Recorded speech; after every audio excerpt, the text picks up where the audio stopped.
Bro, I don't even know how that happened, bro. I actually don't know how that's happened. Bro, my Streamlab is bugging out, bro. My Streamlab is bugging out. Man, can't. Hey, do you know what's mad, bro? I started a stream by accident, bro. But I didn't start on my scheduled one. My Streamlab is bugged out and just created a new thing. He just said, "Fuck it." Like I hear what you wanted to do, but I'm just gonna do my own thing, and this is where you're gonna stream. I'm a slave to Streamlabs, bro. It's dark. I know it's not gonna send out not one noti as well. Poor. Bro, I've done this before as well. Collapsed the whole stream, bro. Feck. Let me put it out on my Discord. On stream. Now on. Yeah, I fumbled. What's the man them saying though? We got Zeke in the cut. We got Arlong in the cut. Do it again. Bro. Poor, bro. We got Fonz in the cut. Like and sub to Booty the Creator peeps. He finally figured out how to join the show. Fuck you, bro. How about that? How does that sound? How about fuck you, Fonz? How about that? Let me know how that sounds. Let me know how that is, innit? You get me to Zolis, though. You feel me? Who feels me? Big up Dom in the car. Tuchel the German Admiral. Aye, broski. It's dark in the dunya still. Aye, it's dark in the dunya, man. It is dark in the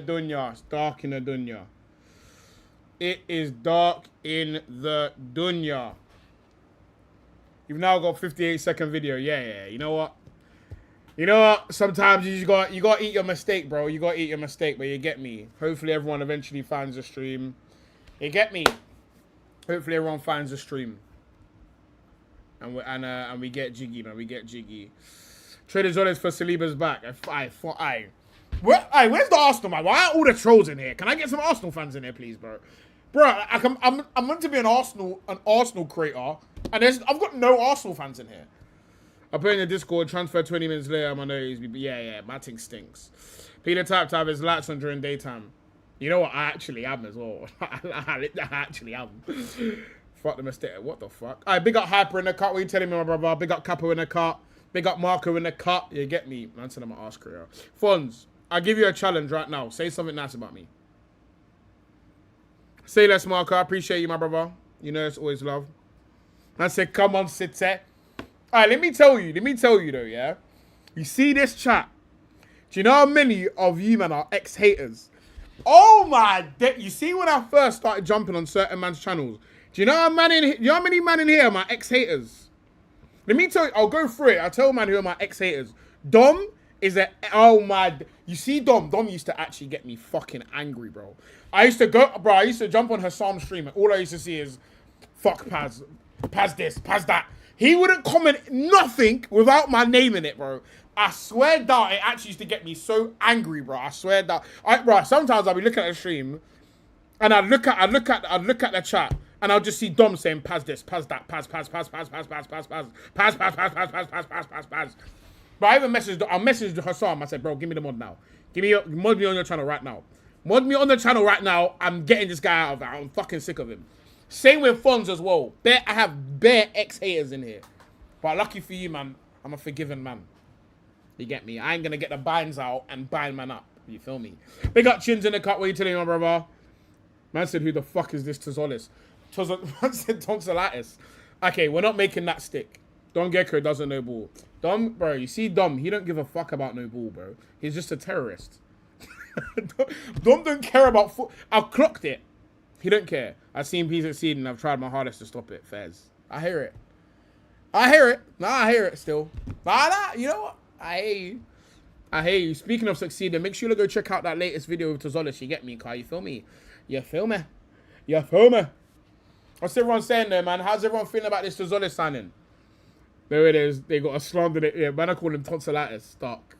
I call him tonsillitis. I'm not gonna lie. I made that up just now. I'm not gonna lie to you. I got stocks on Zolis. Same, bro. Bro, there's man in my comments crashing out because I keep calling them Tozolis.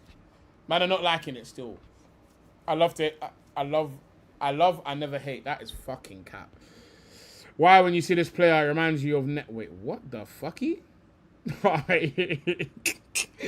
Bro, man didn't even put the shirt on. The man got disrespectful names already, bro. Alright, what we did hit, though, you get me, 1.4k in the build, or 1.42k in the building, you get me? So, get me, we're moving on up, man. We're moving on up. The community's growing. It's looking good right now, man. It's looking good. Get me, daily streamer P. And I will not accept any slander on my daily streaming. Some of you, man, are haters. You're trying to call me not a daily streamer. That makes you a fucking hater. I'm a daily streamer. Which reminds me, have you liked the stream, boys? Have you liked the stream? Have you?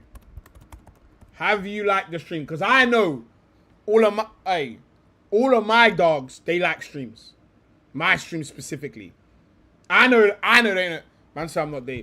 Pause the channel is growing large and quick, man. Big, hey, Fonz, my brother, I'm just trying, man. With the support of the mandem, you get me. That's what keeps me going, bro. I know I got, bro. If I'm not here, how you man gonna get lotioned up? How? How are you man gonna get lotioned up? Man said you're not daily. That comes from an Arsenal fan. Hold on, like 50 subs in how long? I don't even know. I actually don't know, to be honest. I don't really like the stream. Like, fuck you, AT, bro. I can never support you in any way, shape, or form. Alex, you support me the most out of anyone I actually know. Monsieur Pazou. What a lovely surprise. How you doing, Black Gamer? What do you mean surprised? Why are you surprised? I'm literally, bro, are you fucking mad, bro? I'm a daily streamer, bro. Stop saying you're surprised. You men are getting disrespectful. You're being disrespectful to what I am, bro. I'm a daily streamer, bro. Let's delete this channel. Was it yesterday L was the most heritage L you ever see? Honestly, it felt like it was written. Like, do you know when something feels like unstoppable? Like, this is just what's supposed to happen. Feels like we've watched that game 100,000 different times. Rocks, I swear down, I've seen England do that every single competition I've ever been alive for. I swear down, bro. How many times have I seen that? Daily, but not when it matters. That's fucking cap. Still waiting for that lotion brand review. Without it, I have no idea what lotion to buy. Help us, lotion god. For you, my brother, I got you. I'm going to upload that tomorrow. Chat, I got 40 on Tuchel said. I got 50. That's 90 altogether. Are we really tripping over the Saliba injury? We've got the best defensive depth in Europe. We'll be fine. You know what it is? It's not that I'm tripping. I would just rather just not have him injured. Like, you know the ones there when you would prefer to not have him injured? Like, that's where I'm at on it. Like, if I could pick a fate, like, if I could injure one man, Saliba might be one of the last man. Big up, Calf in the Cup. How you doing, my killie? What's going on, my brother? Brother from Nether Mather. How are you doing, brother? It's the dusty coward managers. Alright, cool. You know what? Let's talk about it. Let's talk about England first, innit? Let's talk about England first, yeah? Alright, we have a bunch of things. We've got a bunch of shit to react to, yeah? Which is loads of, like, ex-pros and shit talking about Tuchel, innit? And there's a lot of men that are doing the fraudulent thing in it. And I'm not gonna lie, it's kind of triggered me a little bit. Who's seen Andros Townsend's take on this? And I actually like Andros Townsend in it, but his take on this, I'm not gonna lie to you, has triggered me. Andros Townsend's take on the England thing has triggered me a little bit. They go for concert 5 months. No. We need to tackle one thing at a time, boys. One thing at a time. We're gonna start with England, then we're gonna get to Saliba, then we're gonna talk about Zolis, bro. Right, so we're starting with England. That's the most, like, thing that's happened recently. Inserting Tuchel as an undercover agent. I still need answers for why Trent didn't get selected. Tuchel's a bum for that alert. Do you know what it is, bro? There's a wider problem with England, which we need to get to the bottom of today, bro. There's a wider problem in England, and it's not. People. I think people want there to be one thing, like what that's wrong with England, bro. There's about 7,000. And we're gonna go through them today. That man said I never go with the script. Yes, I do, bro. You don't know nothing about my script, bro. Stop talking about my script, bro. Stop talking about my script. I know I'm the script. Doesn't Andros Townsend just eat boiled eggs on Instagram now? He's a thingy, bro. He does that commentary, does content as well. Bro, I follow Andros Townsend. I like his content. So you messed up having 6 defenders on that. This is what we're gonna look at. Let's look at this now. Let's look at this play for play, yeah? We're gonna look at what we think first, and then we're gonna look at what other players have said in it. And we're going to see what other like people have said about this. Because it is interesting. Yeah, pundit, that good stuff. So cool, yeah? For me, up until the hydration break was at 68, we came back at like 72, yeah? And then when that happens, he takes off Anthony Gordon. So for 65 minutes of that game, and when did Anthony Gordon score? 55. For 5 minutes, we was okay. Then about another 5 minutes, then the pressure gets dark. Then you get a hydration break. Yeah? So for me, here's what he should have done. You should have seen that pressure and said, cool. Big up Marcus in the cup, brother. No. You literally just started, Marcus. I'm happy you're in here, in fact. Because you know what it is? When you watch shorts and shit, you're not going to get my full opinion on this. But I'm going to give you an overall full opinion on what I took away from this England game, yeah? So cool. 55th minute, Gordon scores. Next 5 minutes is end-to-end. I'd say it's still quite even. Then you get 7 minutes or so of sustained Argentinian pressure, yeah? Then you start to see Messi pick up certain pockets on that. In fact, that doesn't even start because you see Messi like kind of central and picking it up in deeper areas, yeah? Fuck you, Kev, by the way. Fuck you, Kev, bro. Saliba, aye, HS, we're going to get onto that. Right now, we're talking about England. We're talking about England right now. I'm trying to, for once in my life, I'm going to stick to the order of things I've said I'm going to talk about in a minute. That's nothing insightful. Fuck you, Fonz. So cool. Then you hit that hydration break at around the 68th minute. 4 minutes of break. You come back at the 72. For me, after 7 minutes, I disagree. They dominated the entire second half from the start. I wouldn't say England dominated at any point. I never said that. But in terms of the last 7 minutes, it was... In terms of the last 7 minutes before the hydration break, it was all Argentina. Like, whereas prior to that, England at least still got out. Yeah, for real. I agree. They did score against the run of play, but it wasn't all Argentina. It was 60%, 65% Argentina, 35% England.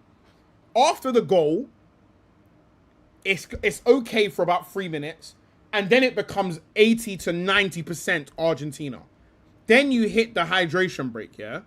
We're going to follow an itinerary. Yes, we're following an itinerary today, bro. So, anyway, as I was saying, bro, you get the hydration break, which is the break in momentum. Messi ain't my goat anymore. Yeah, I pull facts. He's my goat. I'm not going to lie to you. That was such a weird lie that I just told. I love Messi, but I hate him. It's like Holland. I hate him, but I love him, and I hate that.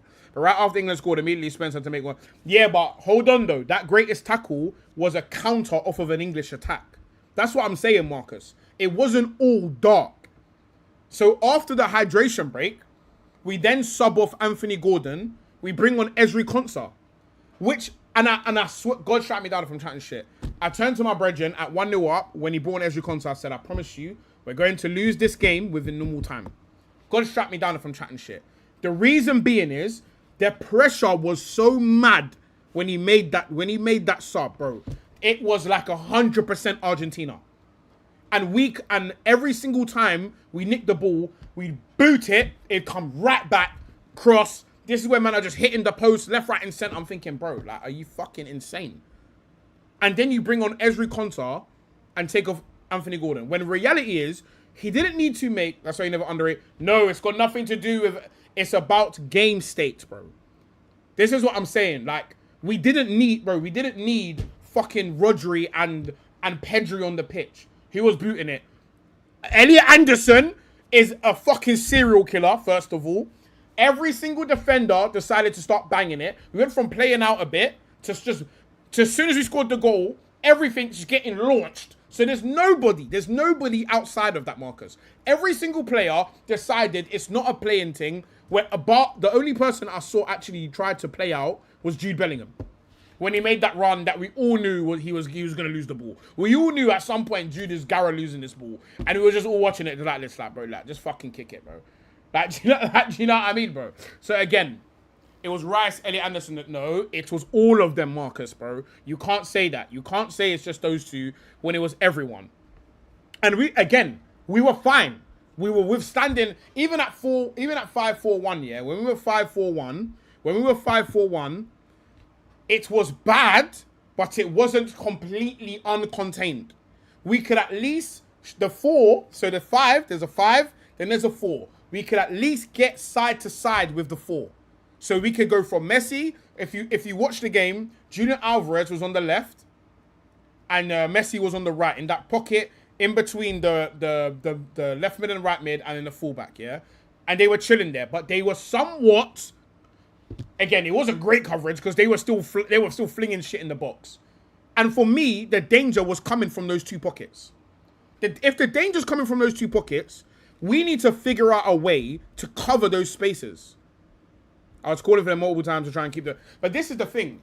Not only do we now need to cover the spaces in which we're getting killed from, which is not the back 4, it's just in front of that pocket that Julian Alvarez and Messi has picked up either side. So we need to be able to get from side to side, which means we need actually more people in the midfield, not more people in defense.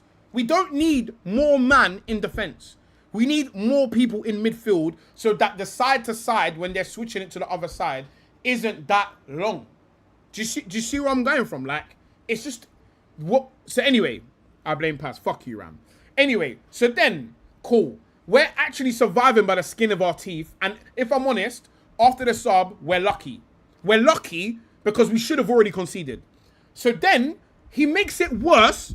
His next set of subs is who? It's Declan Rice and Reece James. So now you've taken out a midfielder. You've taken out a midfielder and then Reece James. You've replaced them with, who do you replace them with again? Dan Burn and fucking Nico O'Reilly. Now, we've gone for a 5-3-2. So I'm thinking, cool. Let's think about all of the problems. Let's think about all of the problems that England have. We can't cover the 2 half spaces that Messi and Alvarez are in. Yeah, we can't cover those spaces. So we take more people out of the people that are supposed to be covering it. Where's the sense? We can't play out. We cannot play out at all. We can't play out at all because the pressure is so mad, and we're struggling to cover the 2 half spaces that Julian Alvarez and Messi have taken up. So now, you've now lessened it and puts 3 man in the midfield. What the fuck? What the fuck? Bro, I looked at it and thought, we're fucking done. I swear down, and as soon as that sub came on, every minute, missiles just going, just missiles flying into the box. We are the first team, club or country, to ever not be onto Messi, bro. No, you can't, bro. Arteta, this is what pisses me off. People keep bringing Arteta's name into it. If you man think Arteta is leaving Messi alone, you're sick in your head, bro. I promise you, it's anyone else but Messi. That should have been anybody but Messi. Messi shouldn't leave that pitch with 2 assists, bro. Like, if I get, in fact, we're watching it now, because I'm going to get triggered, bro. I'm not going to lie to you. That for me is some of the worst man management I've ever seen, because of the fact, if you look at the basics of the job of the manager, game management, here's what game management is. In a nutshell, the game management, we didn't play a 5-5-0. If you played a 5-5-0, we probably would have been all right. We probably won the game. That's what we fucking probably, if we're going to be terrorists, we should have done 5-5-0. That's what we fucking should have done. The job, alright, Tevin, look at you. Alright, that's what I'm saying. McAllister hit, but this is the point, Raj, yeah? McAllister hit the post 2 times. People were missing. And by the way, the goal, there's so much in this game that's pissed me off that I actually don't even know where to start. Yeah, but we've seen the Fabrizio thing, though. You're talking about Zolis, innit? You're talking about Zolis. I'm assuming he's announced Zolis, yeah?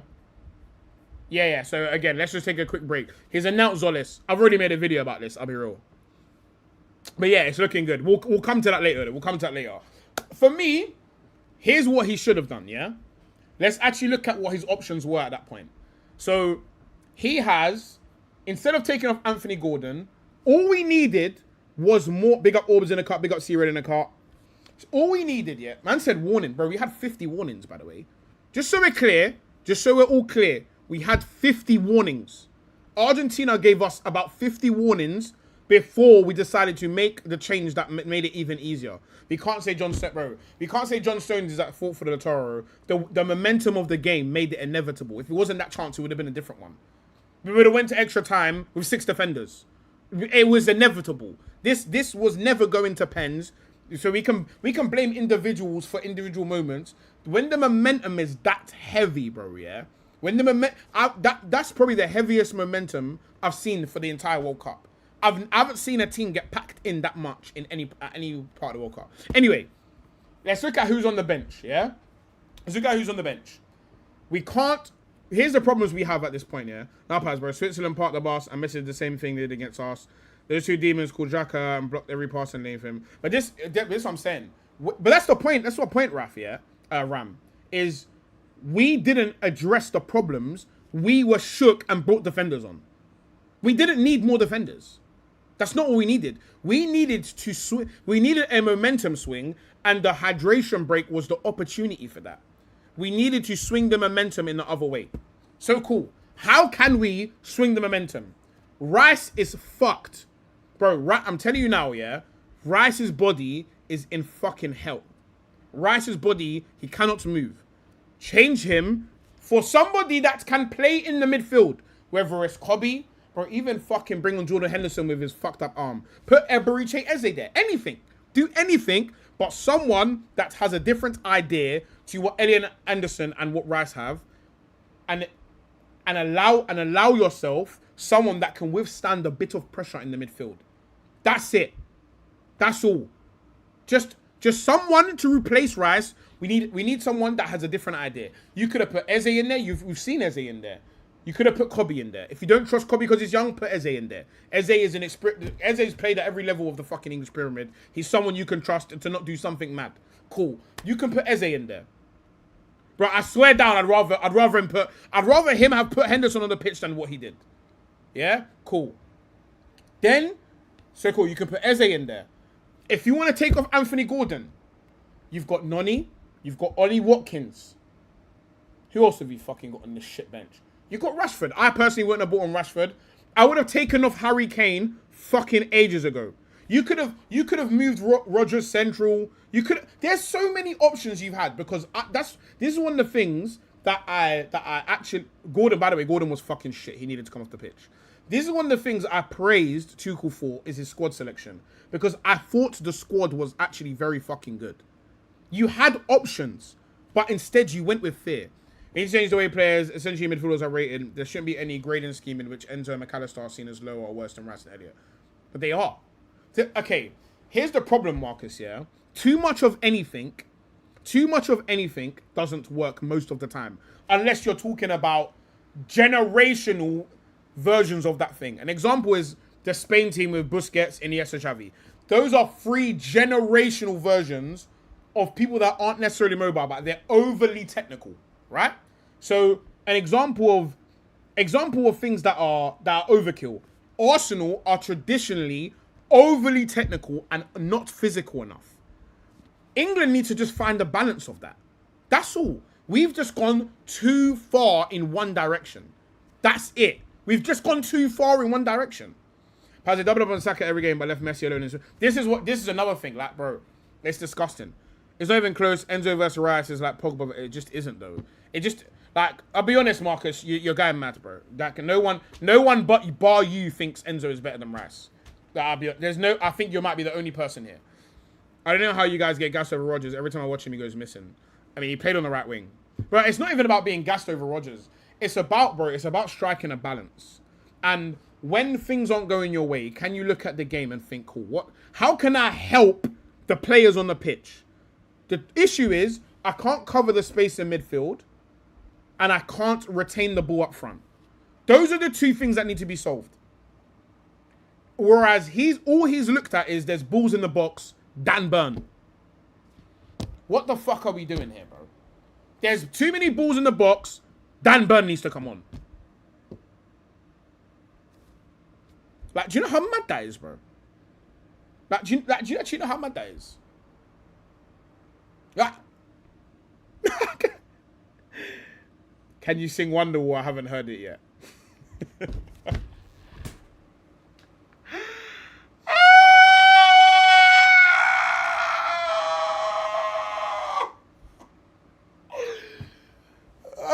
bro.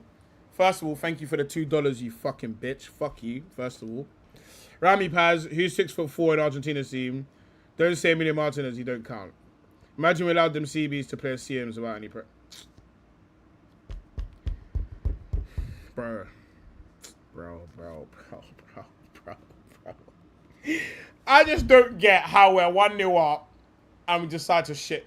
How is it not? What is he better at than Enzo? Look at shooting, passing, crossing, dribbling under pressure. I think Enzo's not even good at those things. Enzo hasn't proved he's good at any of those things. You know what it is? You're dying on a hill with a player that doesn't fit this narrative. The player you're talking about is not the guy you should be rooting for. Pick somebody else. Say Rodri at least, bro. Enzo hasn't done any of those things good for a minute. He wasn't even good in that game, to be quite honest with you. Shooting part, his shot went down the middle of the goal, and T-Rex arms fucking Pickford couldn't get it. Even Jude was like, it's down the middle. Man was crying saying it was down the middle of the goal, bro. Like, come on, bro. Dribbling under pressure. Fucking Enzo. Marco, you're taking a piss. He's not. He isn't, though. He actually isn't. Enzo's not the hill to die on, bro. Like, you need to pick somebody else. I get the point you're making, but Enzo's just not the guy to make the point. Big up A2 bricked up with the £1. I appreciate you, my brother. My Polish builder. Other than Rodri, Rice is the best midfielder in the league. Enzo played with... Yeah, bro. We're not... I'll be honest, Marcus. I hear your point, and I don't necessarily disagree with it. Enzo's just not the guy to make the point with. I want to know is why Kane... This is another thing, bro. Like, Kane was moving like... He was moving like our Ronaldo. You weren't doing anything. Kane wasn't giving us anything. And Kane is technical, by the way. Kane is technical. This is why I say it's not the fact we needed more technical players. We needed to achieve a better balance in our team. That's all. We needed to achieve a better balance. If you can see we can't get out, have a bit of balls. You know Rice is dead. And if I'm honest, you actually don't have another fucking choice.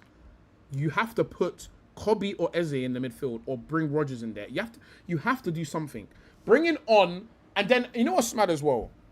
When he made that sub, yeah, for Ezri Konsa and created the back five, the violence was so violent that now we have a new problem, which is there is so many balls in the box that he said, cool, I'm going to bring on Dan Burn and Nico O'Reilly. And I watched Nico O'Reilly playing like in the left of a free, and he just could not get out to Messi, bro. You still have the French to play it. Bro, I don't fucking care about that game, bro. So glad not, bro. If Noni played this game, they would have blamed it all on Noni Gara. But what's mad is Noni is what we needed. Noni is what we needed. The thing is, Baz, if you play 5-4-1, what's the point of Kane? Nothing. Bring on Ivan Toney, let him make it stick. Here running down the line, facts is not. Bro, I'd rather you take off Kane, leave Jude, and say, please, Jude, just fucking save us. Or bring on Ivan Toney, pair him with Jude, create a 4-4-2, let him hold it. It hits Ivan Toney's chest, holds it, set it to Jude, hit out to the wing, relieve a little bit of pressure. Fuck me, bro. Like, come on, bro. It's poor. Mark, bro. I'd play Rashford striker, bro. I'll be honest, at this point, I just think he took off all the wrong players. And then at the end, bro. At the end, do you know what's mad? I left as soon as I saw him bring on Rashford and Ivan Toney, bro. I just left. I'm like, bro, now is when you want to change now is when you want a momentum swing. You're dead. You're dead in the water. Like, do you know what I mean? Like, you're dead. Like, there's nothing left of you. Like, this is what I didn't get. Like, there's now nothing left. Now is when you want to have bravery. And then he came out and he was like, I have no regrets. I'm like, of course you have fucking regrets. Of course you have fucking regrets, you stupid guy, bruv. Man said I have no regrets. Then you're stupid. If you have no regrets, you're stupid. If it doesn't go well, it's easy to say I was wrong. Yeah, like, bro, everyone thought you was wrong before you conceded a goal. I swear to God, as soon as he did that, as soon as Anthony Gordon came off, I thought you were wrong. I knew it was wrong before it went wrong. So, like, this notion of, like, oh, everyone's criticizing in hindsight. Most people, well, if I'm honest, when I was there, the place that I was, no one really cared. But I was talking to my brethren, I was like, bro, they are sustaining pressure on us. You're inviting it all.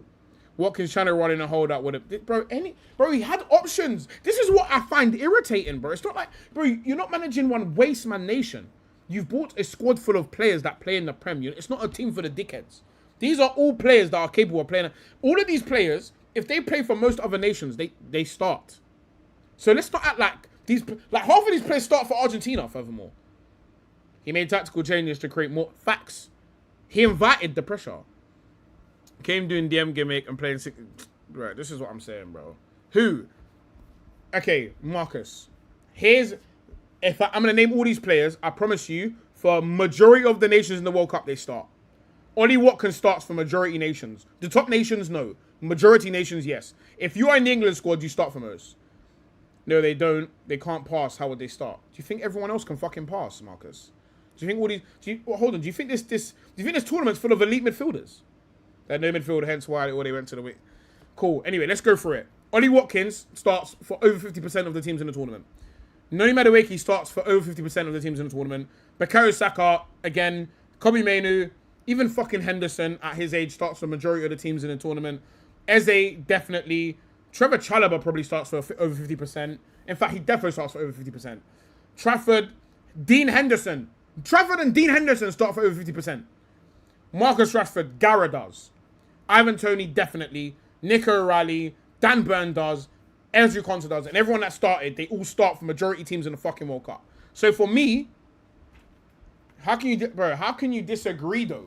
You can't disagree because the other nations don't have this quality, bro. Bro, let's look at Argentina's starting lineup. Alright, big up Noah Villain for the raid. I appreciate you, my brother. Make sure to drop Noah Villain's link in the chat. Yeah, cool. Anyway, let's look at Argentina's starting 11. Our midfielders don't start for other nations. They definitely do, bro. You're being very reactional. The man didn't get choked out. Oh my god. Please stop arguing with the one clown. Bro, he's going mad. Here's the point, yeah. Here's the point. Ramiro, bruv. Fucking hold on. Should I get mad? Hold on. Should I switching it? Ramiro. Are we gonna pretend we rate Ramiro now? Because he ripped Jude and Anthony Gordon once. No, we're saying we rate Ramiro. Ramiro, calm. You lot are sick. You lot rate Ramiro by yourself. You lot wouldn't. Do you know how I know? You lot wouldn't take Ramiro at your clubs. You wouldn't. You wouldn't take Ramiro, and you wouldn't take fucking Lisandro Martinez at your clubs either. You wouldn't take any of them. Yeah. Molina. None of us take Molina.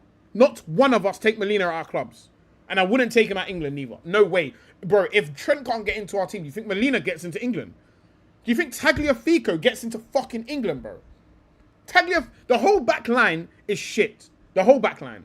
You think Rice starts for Netherlands or Morocco? Bro, Rice would be the fucking captain of Morocco and the fucking captain of Netherlands, you maniac. Ramiro's been getting really good this tournament. Cool, great, you've been good this tournament. You're sick. I feel bad for Meno. What a shame. Meno should have played something. Ramiro's a relegation. That's what I'm saying. Ramiro was fighting relegation. Anyway, let's go through the rest of the midfield. McAllister has had one of the worst Premier League... This is his worst year in the Premier League, by the way. His worst year in the Premier League. Paredes is a fucking bum. Oh my god, he's a bum. And he's such a bum. He's one of the bummiest midfielders ever, by the way. He's such a bum. He's a bum. He's an absolute... You're actually delusional. You guys don't understand football. There's no way you can... in the most respectful way, you can't educate me on football. If all of these players in the world, all of your favorite players say Rice is good, why do you think your opinion is better than theirs? Yeah, forget about me. Forget anything I say about Rice. Why do you think that your opinion is better than all of the other professional footballers in the world?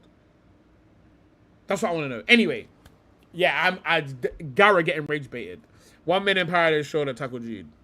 Again, Paredes, Enzo Fernandez. Again, another fucking bum. Big up Imad in the cut. Again, another bum, Enzo Fernandez. Enzo Fernandez is not a fucking good midfielder. Diego Simeone's fucking son.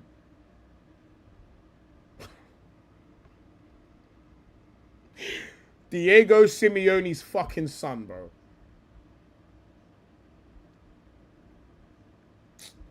Oh, bro.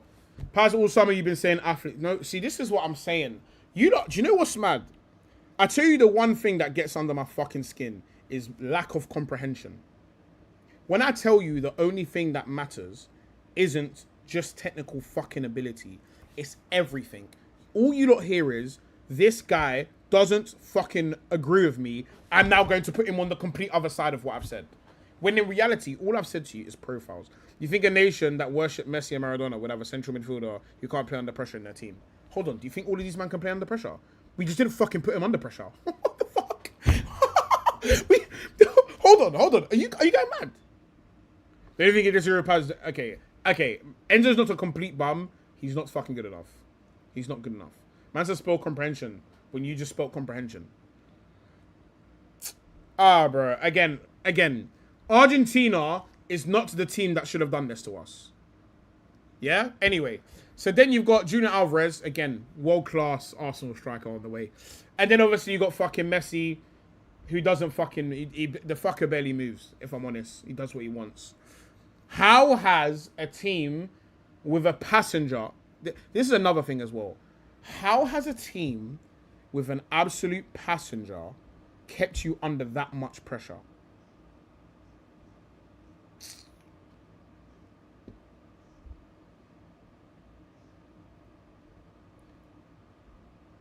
No, I literally said we didn't put Argentina under pressure, you maniac. Bro, that mug on the... Oh, that's not a drinking mug. I keep like pens and shit in there. Spastic. Big up 25-26, bro. I'm a daily streamer, bro. I'm a daily streamer. Anyway. And funny enough, when he took off Rice, we conceded. Here's an... Okay, so cool. This for me, yeah. This for me... They're not elite on the... Bro, Argentina are not elite on the ball, bro. We're not doing that. We're not doing that. We're not saying... We're not doing that, bro. We're not doing that. We can't do that, bro. We can't do that. We're not doing that, bro. You literally did not stream yesterday. Hold on. Wait, I went out to watch the game. They're literally like Spain. You know what? Marcus, I'm gonna have to get... Marcus, you're getting fucking mad.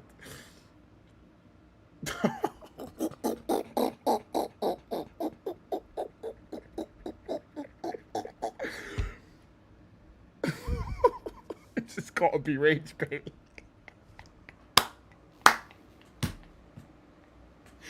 Nah, hey, that's fucking good rage bait. I'm not gonna lie to you, that's fucking... Hey, and you know what's mad? Someone like me, that's fucking good rage bait. I've got to say...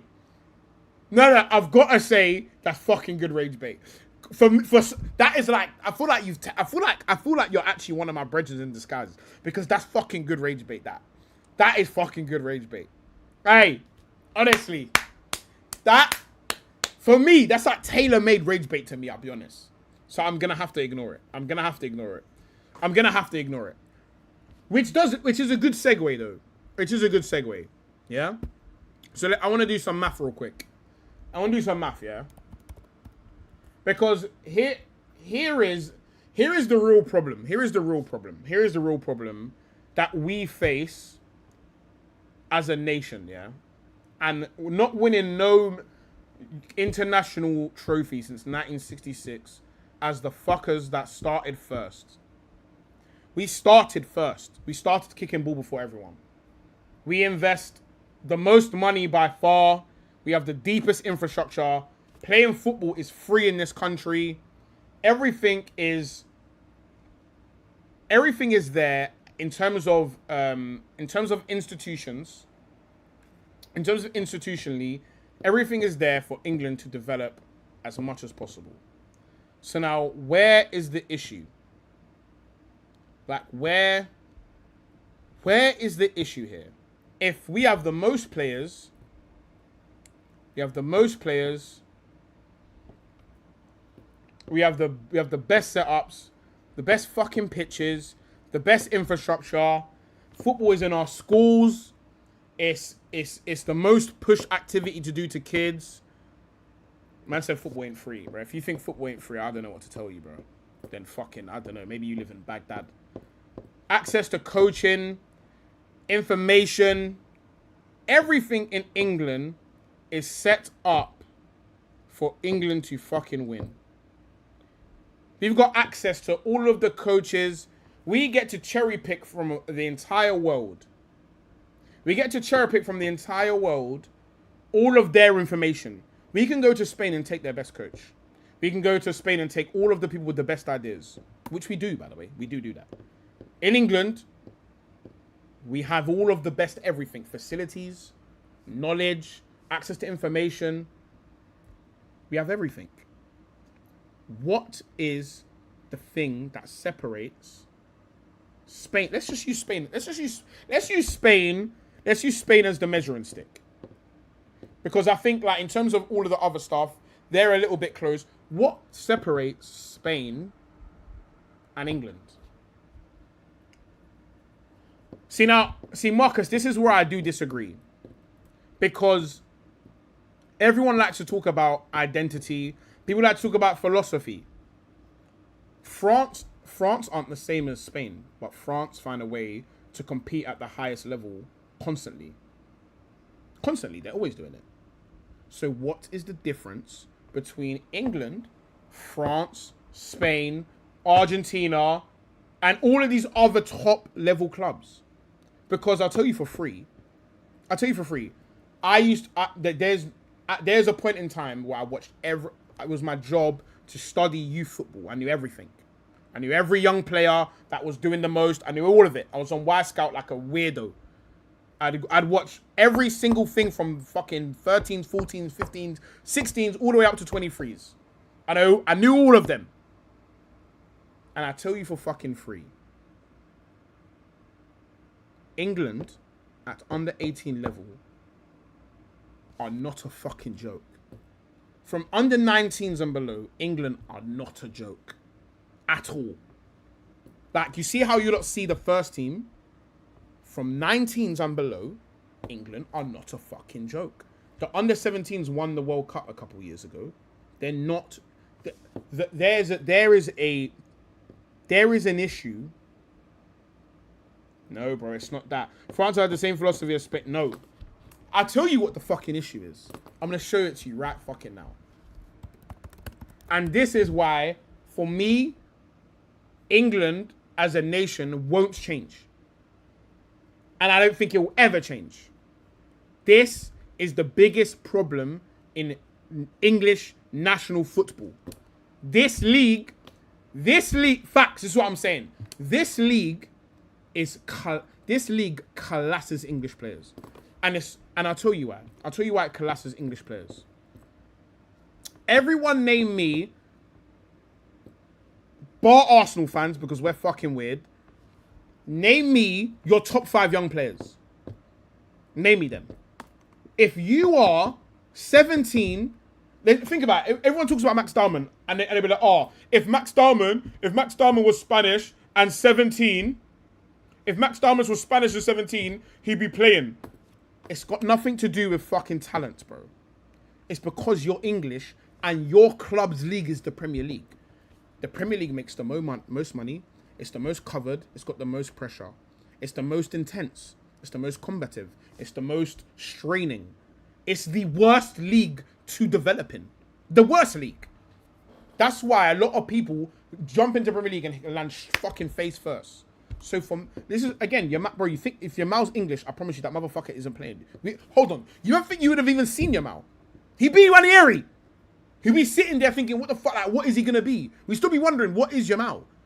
The Premier League is killing the national team, bro.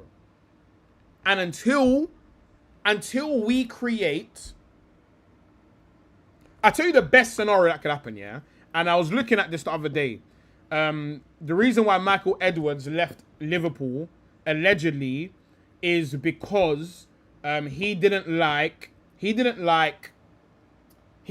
fact that that FSG wouldn't agree to a multi-club model. The best case scenario, yeah, is Premier League clubs adopt a multi-club model which allows players to go and play immediately. And I'll give you an example of how this has been done right. And the only time it's been done right. It's too high pressure developing. This is what I'm saying. So the only time this has been done right, think about the team that's developed the most young players in one condensed area. And I'm going to test you lot's ball knowledge. Tell me the team that has done that first. Who was the first team to develop a bunch of players in a small period of time? Like loads of them. There was loads of them. I'm going to test you lot's knowledge now. Name me the club. Who was the club that's done this successfully? But if you're a Prem coach and you know that you lose 2-3 games, you're done. This is what I'm saying. Nope, not Arsenal, not La Masia, not Barca. Nope. A Premier League club. One Premier League club has done this.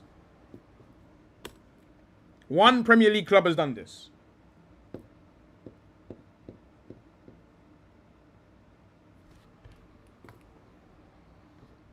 No, that don't count. That's too old. Class of 99 is different. No, only one club. Only one club. I'm going to show you right now. I'm going to show you right now. Only one man has got it right so far. Only one man has got it right so far. I'm going to show you, man, right now. I'm going to show you, man, right now. All right, 2 men have got it right so far. It is fucking Chelsea. And I hate Chelsea for it, if I'm honest. Because what they did, bro, was they had a network of 1,000 little rat shitty clubs around the world that they would loan players out to the second these fuckers hit the age of 17. Yeah? That is exactly... You see Chelsea, they had 1,000 clubs that they would get, and as soon as they want to send a player out, off he fucking goes. If you don't remember, there was, for like 10, 15 years, they had, it wasn't even just Vitesse Arnhem. Chelsea had about 90 players between the age of fucking 23 and 17. It was it's the most disgusting thing I've ever seen. I used to watch Chelsea all the time, yeah? Every single time I watched them, it was a different 11. Completely different new man. Just new man every 5 minutes, bro. Every second. Hazuki supports Chelsea. I saw him in a... Yeah, you fucking wish, bro. I fucking hate Chelsea. And I'll give you the example, yeah? So cool. I could probably make a list of okay, let's even look at it right now. FA Youth Cup final. FA Youth Cup final. And I'll go through some of the most popular teams. Oh, sorry, wait. 2000. I'll go through some of the most popular teams, yeah? Some of the popular FA Youth Cup teams, and I will show you how bad it really actually is. Like, how bad it really actually is. Because Arsenal, for example, we had a really, really good youth team. Like, for those of you that are old heads, you remember the Sanchez, Watt, J. Emmanuel Thomas, even that's old. But we've had a lot of good teams. Like the Chuba Akpom teams. We've had a lot of good teams. Those players don't go on to do fuck all. Because we kill their pathway. Same thing as what's happening to 1 year example, yeah? So I'm trying to get like a player list. Okay, cool. Here's a player list. Ola Aina, Fikayo Tomori, Jake Clark-Sota, Jay Da Silva, Jeremy Bogar, Charlie Colquitt, Charlie Masonda, Tammy Abraham, Dominic Solanke, Isaiah Brown. Let's go through it. I'll tell you where these players are now. Bradley Collins, I don't even know where the fuck this guy is actually. Hold on. Goalies normally go to hell, I'll be honest. Bradley Collins. Okay, League One. Still in the top steps of football. Yeah? Then you get Ola Aina. We know what Ola Aina is. Still in the Prem. But he was tested and he was able to find his level. A lot of these players don't get even tested to be able to find the level, yeah? Then you got Tomori. Serie A. Cool. You got Jake Clark-Sota. Last time I saw he was in the champ. Last time I checked, he was in the champ. I don't know where he is now. Cool. In the champ for QPR. Jay Da Silva. Jay Da Silva is at Coventry City coming into the Prem. Jeremy Bogar. You see Jeremy Bogar? Oh my fucking God. He was... You see, for those who know Jeremy Bogar was madness. Islam Feruz was meaty. I'm not going to lie to you. Very overrated player. But, okay, Jeremy Bogar, where is he? Serie A at Juve. Where else is this? And then Charlie Masonda got injured. He fucked himself up. Charlie Colquitt, I think he's in League One. Charlie Colquitt, where is this fucker, bruv? I don't even know where he is. He might be at SC Dons, bruv. Yeah, safe. He's in fucking... But that motherfucker went and found his level, though. Anyway, Charlie Colquitt, Tammy Abraham, top flight football at Aston Villa, Dominic Solanke. Look how many of these players have remained at the top level. And that's not an accident. This is not an accident that all of these players are still at the top level. I bet he was a technical player. Why was I considered overrated? Who is Isam Feruz? Isam Feruz is a five-a-side player. That's why. Marcus, just to be clear, I have an over-appreciation for technical players. And I understand that you've seen a bite size of the amount that I've spoken about, but I have the best players in the world are majority technical players.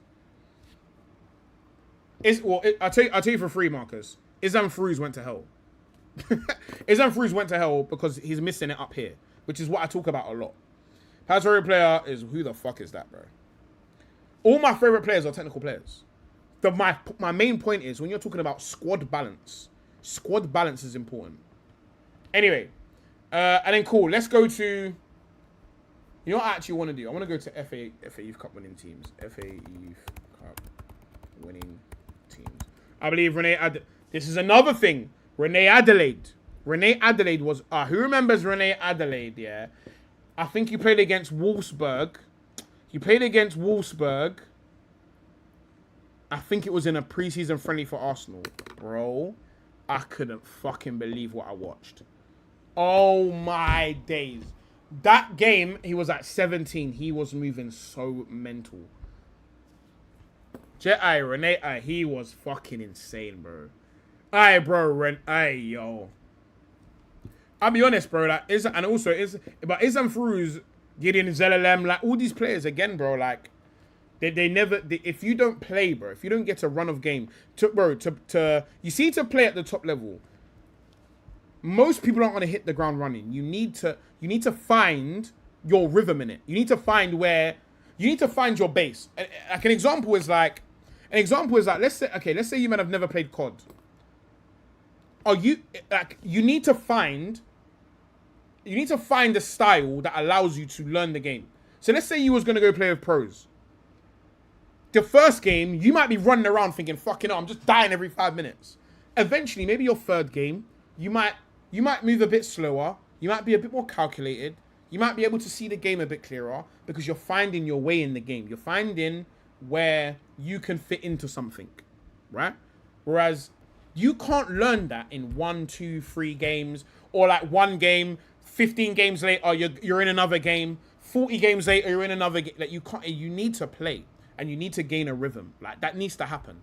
And unfortunately as well is, even now, the distance between the Prem and these other leagues now is so big, you're going to have to jump up again when you eventually get to the Prem. So you need to go out and maybe do a Vitesse.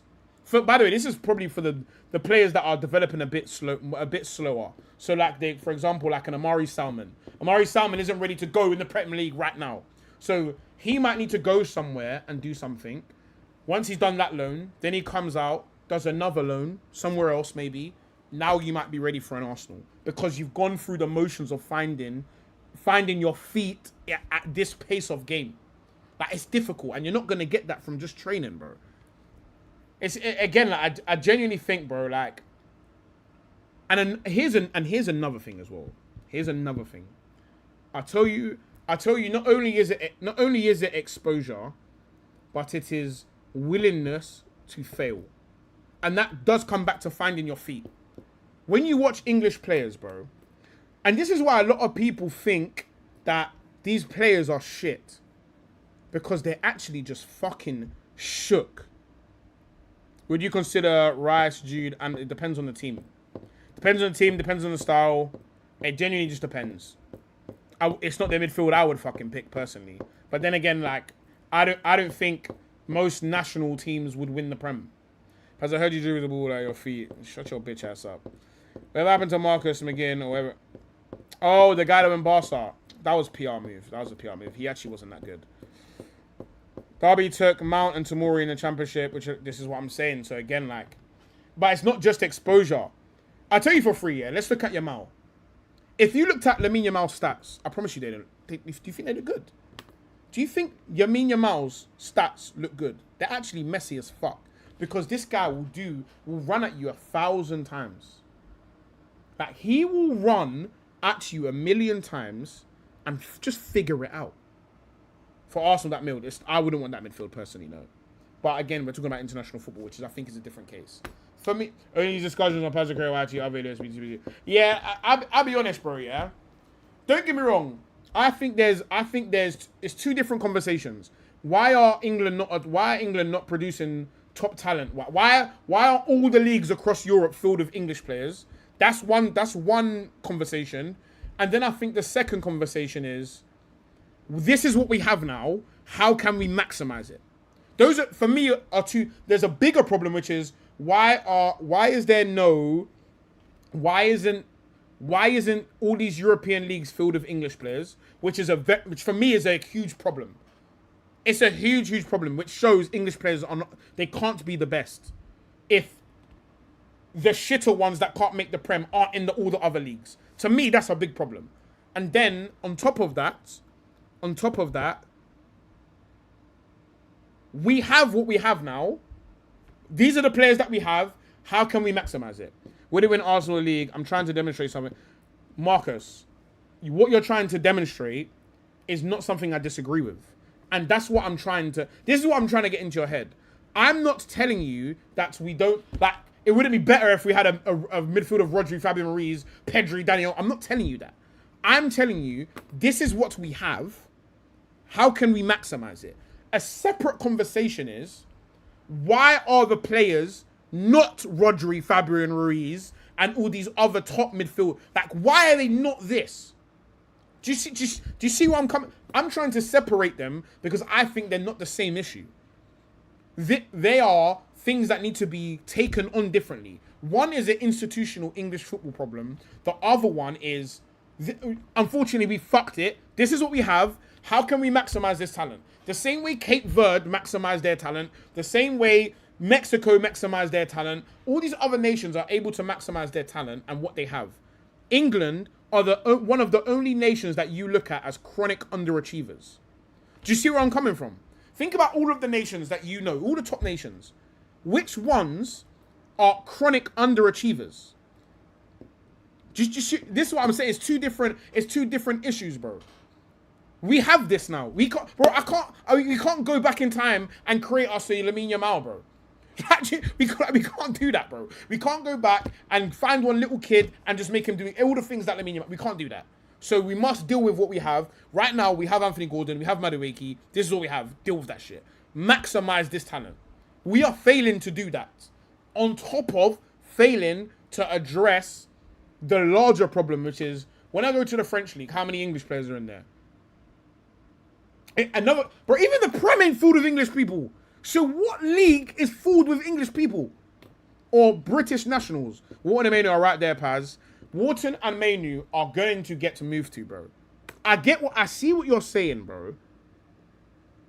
But I'm telling you, Wharton and Mainu is getting moved to as well. Because they're not at the level as... They're not... Hold on, you think Wharton and Mainu can put up to Rodri and Fabian Ruiz? Come on, brother. And you lot rate France. You rate Rabiot, you rate Tchouaméni, you rate Elise. What Spain just did to that midfield is one of the most disrespectful things I've seen. There is no English midfield you could put together that is going to go toe-to-toe with the Spanish midfield. There's not one. And there's never, ever has been one, by the way. Scholes, Gerrard, Lampard's not doing it. There's no one that you can create that's doing it. They ain't only getting 34% of the ball. I think they're getting worse. I think they wouldn't be intelligent enough to understand these men are better than me. I need to figure out something else. I need to stop popping these people. And this is another thing as well, is game intelligence. A lot of our players just aren't fucking smart. Like, they're actually just not... They're not smart players in the fact that... And I even put this on France. When France played against Spain, I looked at it and thought, are you man still trying to win this midfield battle in the 70th minute? Did no one else look at that and think, it's the 70th minute, you man are still trying to fight Rodri for the midfield? Come on, bro.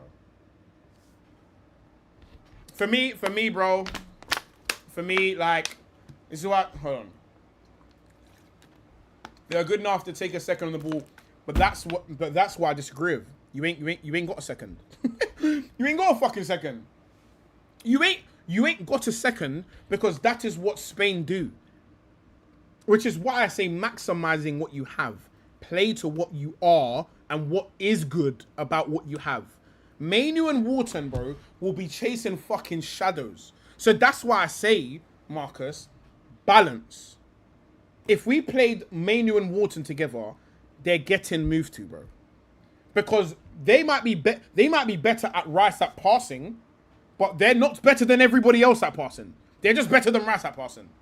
At least Rice is the best at what he does. Do you see where I'm coming from? This is what, bro, Tchouaméni and Rabiot and Elise, they tried to chase, they tried to chase that Spanish midfield around for 90 minutes. It was the most embarrassing thing I've ever watched. That is why it looks so, that's why it looks so violent.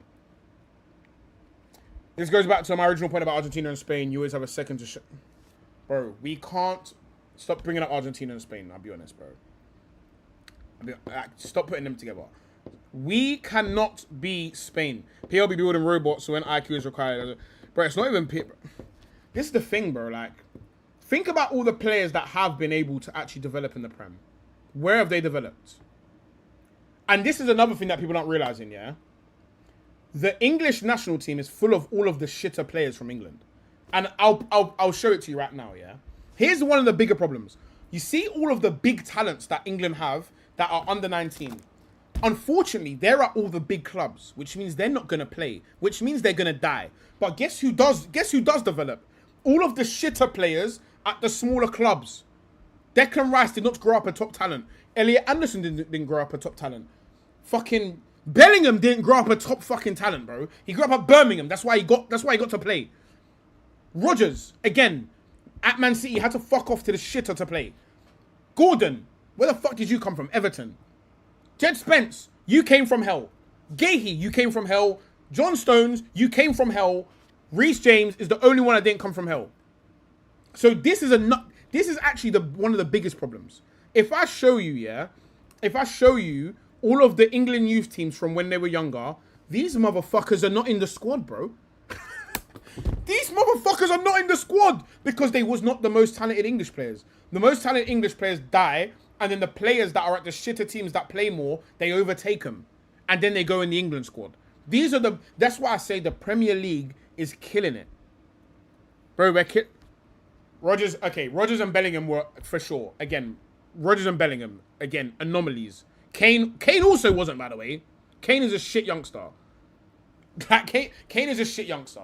Rodgers got into it later. Rodgers is not in the ultra young squads. Bellingham, again, anomaly, but again, he had to make his name at a piece of shit Birmingham and then goes to Dortmund. He didn't come up in the Prem. He didn't even play in the Prem. It stinks. It stinks. It stinks. Where's Callum Hudson-Odoi? Where are all these players? Where did Jadon Sancho have to go to make a name for himself? Why are all these, bro? We develop all of our shit players. By the time a player is 19, yeah? By the time a player is 19,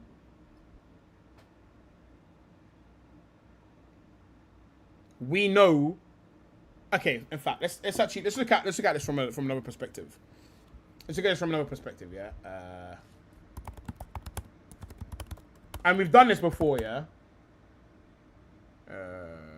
We've done this before. We've looked at this before. Rice and Anderson developed everything other than ball control, composure under pressure. The most important. But Rice, where did Rice make his name? Where did Anderson make his name? These are not top English youngsters. Even Cole Palmer is a secondary top youngster. Foden is a top youngster. Foden was a top youngster from young. Do you see where I'm coming from? But this is the point, Marcus. That's why I'm trying to separate it in your head. There is a current national team problem, and then there is a wider English football problem. Do you see what I'm coming from? Big up Stardom in the cut. So I'm going to show you this, yeah? I'm going to show you this. Which is what I showed you from before as well, yeah? I've showed this before, actually. But we're talking about systematic facts. Bro, we need to force Premier League teams to play English players. That's it. You need to force them to play them. That's the only way. It's the only way. That's the only way to change all of this. Force these motherfuckers to play these players in the Prem. There's no other way. Not one other way. These players must fucking play. That's it.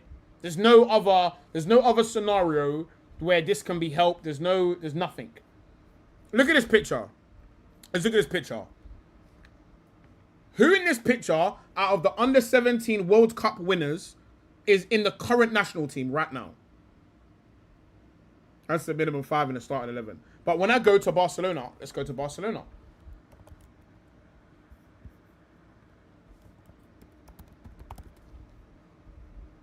Let's go to Barcelona, yeah? Bum, bum, bum, bum, bum. Let's wait. Birmingham are playing Barcelona. How the fuck have they done that then? Fucking hell, mate. Cool. Birmingham versus fucking... Barcelona versus Newcastle, yeah? How many of these men are Spanish? Kabasi 1. Garcia 2. I think Garcia... Carrillo, correct me if he isn't. This Martin guy looks Spanish too. 3. Bernal 4. Pedri 5. Lopez 6. Yamal 7. That's 7 of the starting 11 in a Champions League fucking fixture. Let's go to a French team. Let's go to fucking, I don't know. Let's go to AS Monaco. In fact, I need to know who's second. Who's second in the league? Hold on.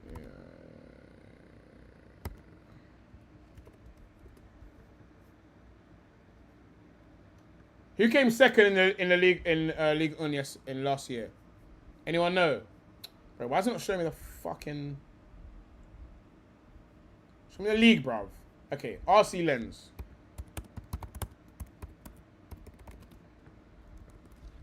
Bang, bang, bang, bang. Look at all the French flags.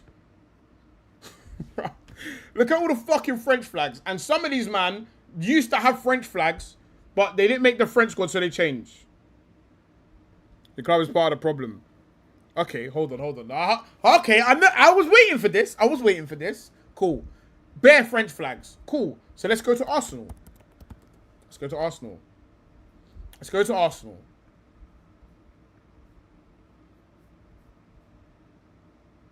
Tommy Setford.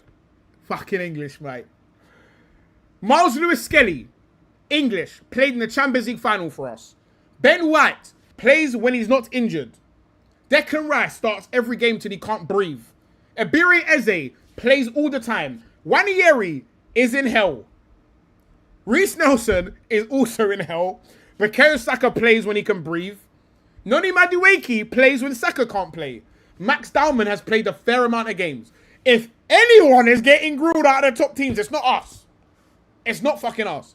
You know what the issue is with all these men that are technical in England? Hold on. You know what the issue is with these men? No, it's not, Marcus. Because, do you know why you can't say that? Do you know why you can't say this? Do you know why you can't say this, Marcus?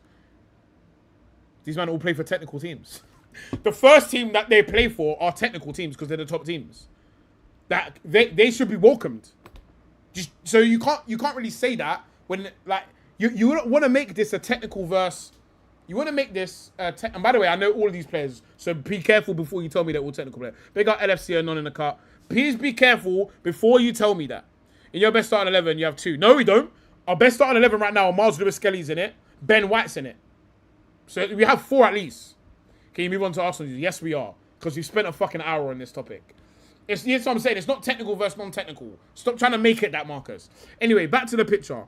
And this is the last we're going to do in it before we move on to Arsenal news. Cool. When you look at this image, there is one... Conor Gallagher, by the way, was one of the best players in this team. That motherfucker, I wouldn't put on my mother's life he can do 50 cups. It's just Gahey. It's just fucking Gahey. That's the only one left. That's it. Foden's in there. Callum Hudson-Odoi's in there. Josh McEachran's brother. Danny Loader. Jonathan Panzo. That's Oakley Booth with the fucking thing around his head. Something, I think his name's Timothy Ioma. Nia Kirby don't play football no more. Gibbs White plays for Nottingham Forest. Gahey plays. That that guy, the guy that's next to Angel Gomez, he's just got promoted to the Prem. And then Angel Gomez. Another player that won the area. I remember seeing him play. I was really... Bro. Angel Gomez, yeah. Angel Gomez is a heavily technical player. He came up at Man United. They sent him to hell. What do you want me to do about that? I also did... I never really thought he was of the level, to be quite honest with you. Foden, I thought was of the level. Callum Hudson-Odoi, I thought would be a madness. Gibbs White was decent. Gahey was okay. Tashawn Oakley Booth was meant to be a fucking madness. He didn't make it at Spurs. The midfield that started is Josh McEachran, Conor Gallagher, Sashan Oki-Bluth. Again, that's not a very technical midfield. And then they played right backs, Timothy Yoma, again, athlete. They had Gahey at this time is pretty much the fucking athlete. What will it take for you to admit is technical competence issue? Bro, this is what, but you're not fucking getting it, Marcus, bro. Like, you're not getting it. You're not getting it, and I feel like I've tried to explain this to you a lot of times. The question isn't, is it a technical competence issue? Because we aren't. We are already producing the talent from young. Bro, like, he's not getting it. He's not getting it, bro. We're producing this talent. This is the last time I'm going to break it down to you. 19 and below, our players are very technical. Very technical. This team shows it. There's loads of technical talent in that team. Unfortunately, the top talent in our country, they all rise to the top teams. In the top teams is the way it's most competitive. The least players make it, which means someone has to make it, which means the bottom half teams are going to make it, which means that is the shitter players of all of the younger players that are coming up. On average, the West Hams, all these other shit players that weren't playing for England, they weren't talked about when they were younger. Those are the players that are going to rise because they play. On average, they're going to be shitter players, which means all those top talents, like you see on this image, they're all going to die. The problem isn't a technical issue. The problem is that the technical players are not coming through. We are making them. We are just killing them. And then the separate issue is, cool, we fucked it. What do we have now? We have a bunch of fucking athletes. Let's play to those players' strengths. Because if we try to play the technical game and try and dominate games, everybody else is better than us at it. So if we go to Spain, to France, to all these top nations and try and kick ball when all of their top players have actually made it, they've been technical since they were fucking 5, they are going to kill us. I don't have, bro, I'm streaming on Streamlabs, bro. I'm not streaming on Thingy Stoller. Otherwise I would. I'm streaming on Streamlabs. I actually don't have a link. It's actually killing for Scrubs. Marcus. This is what I'm explaining. No one is telling you that we should keep killing technical talent. No one is telling you that. Relax. Put the gun down. Here's the gun. Put the fucking gun down for 5 minutes. Put the gun down. Put the gun down. They got Suller in the car. Put the gun down, bro. For 5 seconds, bro. Just put the gun down. Anyway, keep Rio away from England. Again, if Rio plays for Liverpool, that's another top talent we will have to access. If Max Dowman plays for Arsenal, that's another top talent we have to access. Will we be able to access it is a whole new question. This was some news, Lamine Yamal. Yeah, it is. Just saw some news. Lamine Yamal sat out training today with heavy strapping on his thigh. Man, duck the smoke. Concentrate, Stiller, man. Concentrate. You shouldn't. I need to know my thing already. Anyway, let's move on to the news because we spoke about fucking England for an hour. That piece of shit, bro. Real Max are the truth. By God's grace. Before you man, we're getting Vinicius. First of all, we gotta get someone. We gotta get someone.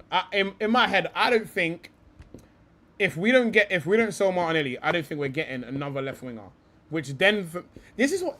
But here's my question. I want to ask you, man, about this in the chat. Yeah. Let me know what you lot think. Because in my head, yeah, if we're signing to Zolis and these men are still chasing Morgan Rogers, surely that means someone from the midfield or someone on the left wing has to go. Just for like if on average Arsenal maths, which is we normally have 2 men to the position, surely somebody has to go. And that's got to be Martinelli or Odegaard. If it's gonna be Rodgers. Didn't Trossard leave, but he's been replaced with Tazolis. So if Tazolis is here, or are we just gonna say fuck it, you man fight it out? Like, do you know where are we going with this? And it's same thing with Julian Alvarez. We're chasing all these men. Surely someone has to go. Because I'm not hearing no Jesus links. Matter of fact, I'm not hearing any sales links. Sounds like Roger's staying where he is. I'll be honest, after that fucking England performance, he might have to stay, I'll be honest. When this game, this is what I'm saying. Like, we got a lot of man that before this window opened, we thought were leaving. A lot of man. Like, fuck it. Do you know what I mean? Let's fucking go through it. A lot of these man need to get out of it. Big up Blackgate with the 35. I appreciate it. Why does everyone keep ignoring that journalists like Fabrizio keep mentioning that Rodgers is a left wing target, not midfield? Am I mistaken? See, now this is the point though, because I'm hearing Rodgers is for left wing, but then I saw Hand of Arsenal say that he's being brought in for both. Does that make like I heard it as both when I read Hand of Arsenal's statement. He was talking about Rodgers alternating between the two. So in my head, I'm thinking, okay, are we just adding a hybrid player, or does someone need to go? Deflated. Okay, let me be clear, because sorry, I didn't even answer your question when you asked me about the signing. Tzolis, I'm actually very happy with, because Tzolis' playstyle reminds me of Heung-min Son, and that's someone that's a profile I've always wanted at Arsenal. Now, I'm not telling you he's going to work out, but from what I've seen, he is everything that we don't have in abundance, and we have absolutely none of it, which is why I want the Morgan Rodgers of the world. I want the Tzolises of the world, because when we win, everyone keeps talking about us as this team that's the best at winning the ball back. When we win the ball back, we have when we win the ball back, we do fucking nothing with it. We do absolutely nothing with it. Man said pure copium. That's not my personality. You're new around here, and I'll forgive you. I'll forgive you for being new around here. Because like, I know that you man are doing the Tielemans thing, like Tielemans top talent, we're gonna win the league. Like, I get that. Do you know what I mean? I get it. And I can see why you would think that someone else is capable of that. I get it. But you get me. Like, and by the way, hey, DFS Summer Cell, Noir Villain, be careful. Because I want Alvarez more than anyone now. No Tielemans slander. My question is in it, yeah. For Man United fans, if your target is to win the league, is that the signing? Do you know what I mean? Is that the signing? There'll be no Alvarez to Arsenal. We'll see, nigga. But you got Arsenal, leave Tielemans' name out your mouth. Why would I do that when I love Man United? I love talking about you lot. What? I don't get that. Is Tielemans better than Zubimendi? At what? At what? Better at what? He's better at what? Because all of a sudden, Tielemans is this Prem demon. Like, all of a sudden, Tielemans is the best passer in the league. All of a sudden, Tielemans is great at winning the ball back. I've been seeing some of the maddest things. Man talking about Tielemans. I'm thinking, hold on. We ain't talked about Tielemans all fucking year. But now, Tielemans is the best at everything. We ain't spoken about Tielemans all fucking year. Tielemans, bro. We ain't spoken that he's better than Rice. Yeah, fucking sick, bro. Sick. We ain't spoken about Tielemans all year. And all of a sudden, now we're talking about Tielemans every day. Like he's one legendary booter. I'm not... Okay, hold on. Don't get defensive. I hate when men do the defensive thing. We're meant to be doing ball talk. At the end of the day, bro, my name's not Tielemans, and your name's not Tielemans. So let's just have a conversation about it. Marcus, you're getting defensive. Put the gun... Boys, can we put the gun down? Can we put the... Come on. I'm gonna host on my thing. You don't host on your thing. Now let's have an objective conversation about it, innit? Like, do you know what I mean? Like, I just want to know, brother. When Villa were doing up 10-game winning streak, he was there. Only when he got injured, the thing. Alright, cool. Like, can we? Like, I hear you, but like. Like, when I ask you who your top 3 players is, like, you put him last. I'm just, don't shoot the messenger, though. Like, don't shoot the messenger. Because I don't want to have to go back and check these games. I don't want to do that. Because now it's going to be very disingenuous between us. I don't want to have to go back and check them games and make sure that you played. Alright, cool. You know what? Because you said, brother, are you cool? We're going to have to go look back now. I hate it. I hate being this guy. You think Tielemans playing for England is hoofing? See, look, now you're doing the defensive thing again. Marcus, you're a very defensive guy.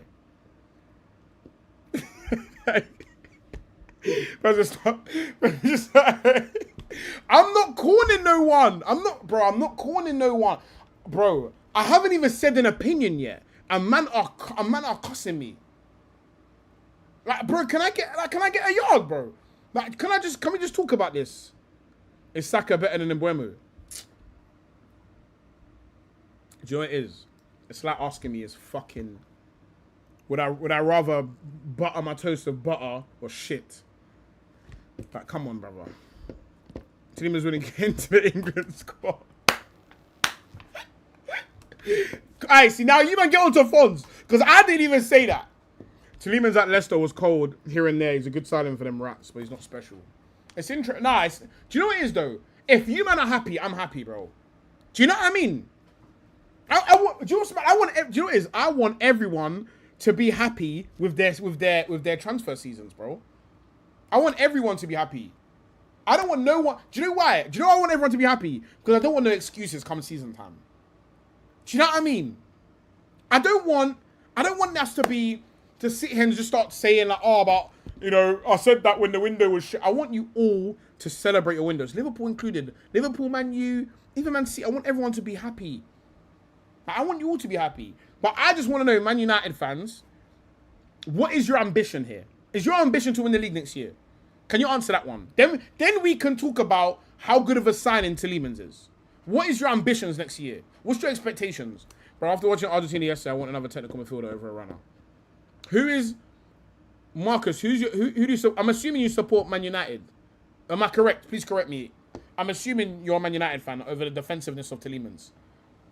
So and please tell me who the technical player is that you want next to Tielemans. Or is it that you would like Tielemans and Mainu next to each other? Tielemans is left-footed, right? Liverpool don't even have a window. Yeah, you man are cooked. I'm not gonna lie to you. You man are cooked. Liverpool, you man are cooked, Gara. But I told man before this window opened, I said Man United are in a better position than Liverpool. You man got too much problem. You man got way too much problems. Wharton. Man United fans, can I get an opinion on that? Would you like Wharton next to Tielemans? Is there not an argument that United midfield of Tielemans, Mainu, or Santos, Bruno matches up to Zubi, Rice, Ode? I hope it does, bro. Win the league then. Like, do you know what I mean? Aye, see me, Jay. I'm cool with that. But win the league though. Because that midfield won the league. Just make sure you man win the league with these midfields. That's all. That's all. Just make sure you man win the leagues. That's all. Can you see me on a Liverpool bomber tonight? I hope so. Handle what 1v1? No, I'm just curious. This is not a 1v. This is not a fight. What? Guys, please. Guns down. Please. Santos a big T will run the Prem watch. This fucker ain't even a Man United fan, by the way. You guys know when Liverpool fans are crying about one pass is all it takes. Blood clot. I just want to know if you lot could help me, Man United fans. What's your aspirations for the season? And I'm late, but I'm not fazed by the injuries. The B team can hold it down until Rice up. Facts, man. We got that, man. We Gucci. And if not, everyone listen. I'll tell you for free.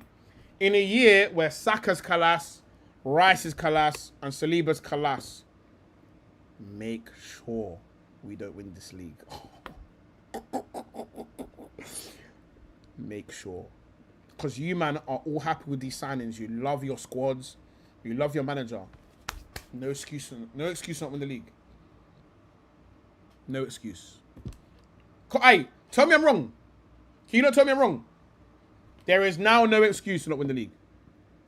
Am I lying? I just realized we all think international was the highest level. Nah, it's guaranteed the highest level. I just wanted that. You men are all happy with your signings. Win the league then. Wharton, Kone, Santos, all plausible signings for United. That would actually do better. Cool.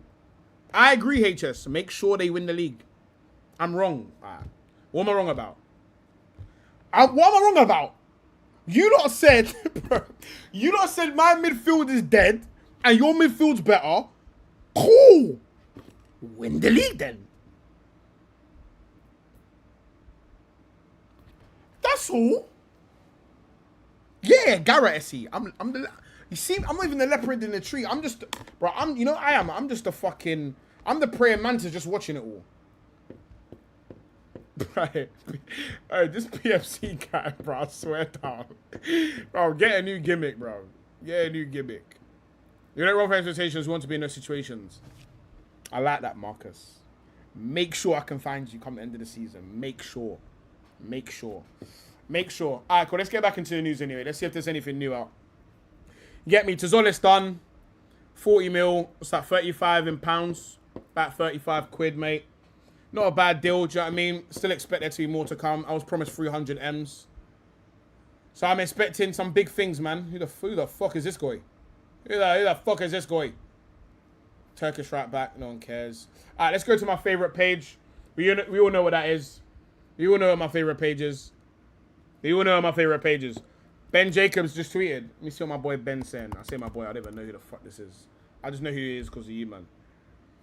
Ben Jacobs. What are you saying, Benjamin? Arsenal set to bid for Morgan Rogers. Oh, JM! JM, get here now! Come here now! Arsenal set to bid for Morgan Rogers after holding talks with both the player and Aston Villa. Club to club negotiations expected to accelerate following the World Cup. JM, come here. Get in my chat now. Arsenal also continue to explore Junior Alvarez. Players made no secret of his desire to join Barcelona. Listen, read by. Give that up now. It's not going to happen. You got one option. It's the Asna. It's the carpet. Now hurry up. Fucking wasting time, bro. We got pre-season to pattern, bro. Anyway. But Andre Botta is in contact with former club Atletico Madrid. Although Atletico Madrid don't wish to sell, they are currently more inclined to do business with non-league rival. Barcelona haven't ruled out making a new bid, though they are blood clot 500 mil. Bournemouth's Junior Krupi is another profile on Arsenal's list and appreciated by Spurs and several other top clubs. Bournemouth hoping to keep for at least another season. Arsenal's... How long has Krupi been at Bournemouth? Anyone remember? How long has Krupi been at Bournemouth? Is it 1 year or 2 years? Arsenal's Bradley Bakoda appreciation remains, but LFC more active currently. PSG could still become open to a sell this summer, as previously reported. I mean, I'll be honest, this motherfucker has just repeated a bag of shit, I'll be honest. There's literally nothing new in this, other than we have now started to talk to Morgan Rogers more. There's literally nothing new in here. I hate these ITKs, bro. I fucking hate them all. I'm not gonna lie to you. I actually hate them all. Even though I love these little transfer updates, I hate them all, bro. I actually hate all of them. I hate every single fucking one of them, bro. Managers told me a whole heap of absolutely fuck all. Cool. What else has my favorite page got to say? Chelsea have opened initial discussions with Roma over if Chelsea managed to get Manu Kone, bro. If Chelsea sell Andre Santos to Manchester United and sign Manu Kone with the money, I'm letting Man United fans know your pants have been fucking pulled down. Let me tell you this. If Chelsea sign Manu Kone after selling you Andre Santos and you end up with fucking Sander Berge, Man United fans, pull your pants up and wipe your mouth because you have been fucked, son. I'll tell you that for free. Pull your fucking pants up. Pull your pants up and hurry up because this is a disgrace. You can't... Man United can't let this happen. I'm sorry. Who's calling you answering? Alonso or Carrick's? Sure, buddy. We're getting relegated. Don't worry. No. I never said that it makes you... that you're going to struggle. I'm saying you have been manipulated, bamboozled. You've been hoodwinked. That's all I'm saying. I think Man United are going to win the league. I think Man United are going to win the league still. Hey, Zeke, keep it a buck, bro. You man want... Kone changes things for you, lot. Sounds like you're enjoying the man you joke man era. If I'm honest, I need to go further, to be honest with you. I saw Spain put him in a frenzy. Spain would have put anyone in a frenzy. You want Tchouaméni to sign the new deal. That's done. If we missed out, we'd probably get a better player. Give me examples of who those better players are. Give me an example. Is Kona even young enough to be on the radar? I don't know. I don't really know what's going on with you, man. You see that Rant's take on off-ball players? Hey, bro. Big up my man, though. Big up my man. You get me? He's doing big things. Big up him. Long may I continue on my mama. PSG mate, Bradley Walker. No, they fucking don't, man. I'll be honest. I'm not gonna lie to you. If Spurs take Morgan Rogers, I will find that funny. I'm not gonna lie to you. If Spurs buy Morgan Rogers, I'm not gonna lie, I will find that funny. I'm not gonna lie to you. Because that midfield is disgusting. If Spurs end up with a midfield, yeah. If Spurs end up with a midfield of Tonali, Mateus Fernandes, and Rogers, that's got to be some of the funniest shit you've ever heard. Because somehow it will end up being shit. And I can't tell you how. Somehow it will be shit. And I can't tell you how it's going to be shit. But I rate Spurs midfield. I think it's a lot better than what I thought they were going to go into the season with, for sure. Did I think they was going to sign Mateus Fernandes and Tonali? Absolutely not. I rate Mateus Fernandes, though. I know that everyone's doing the cope thing and saying he's dead. He's been relegated twice. But he joined 2 bummy teams, bro. Loki, I wouldn't mind signing Enzo if Rogers. Fuck. Hell no. 140 mil. 102. Yeah, this is what I'm saying. You know, they'd get rinsed for him and still facts. I'm cool with them doing that. I'll be honest, though. At the end of the day, bro, if they beat us to the signing of Rogers, I'm not going to say it's a food chain thing, but it's they caught us lacking, Gara. The same way they caught Man United lacking. Like, they caught us lacking, bro. But if we buy this fucker for 130, I think that's mad. You just joined. Here's another issue I have. Why are you overrating them? You just joined the 3rd bummy team that's going to be the excuse again. Who am I overrating? Who? Marcus, what is with this aggression? Whoa. Whoa. What the fuck? What is with this aggression? What have I said that has overrated him? What did I rate him as, and what is he? Because you said I overrated him. What did I say that is overrating him?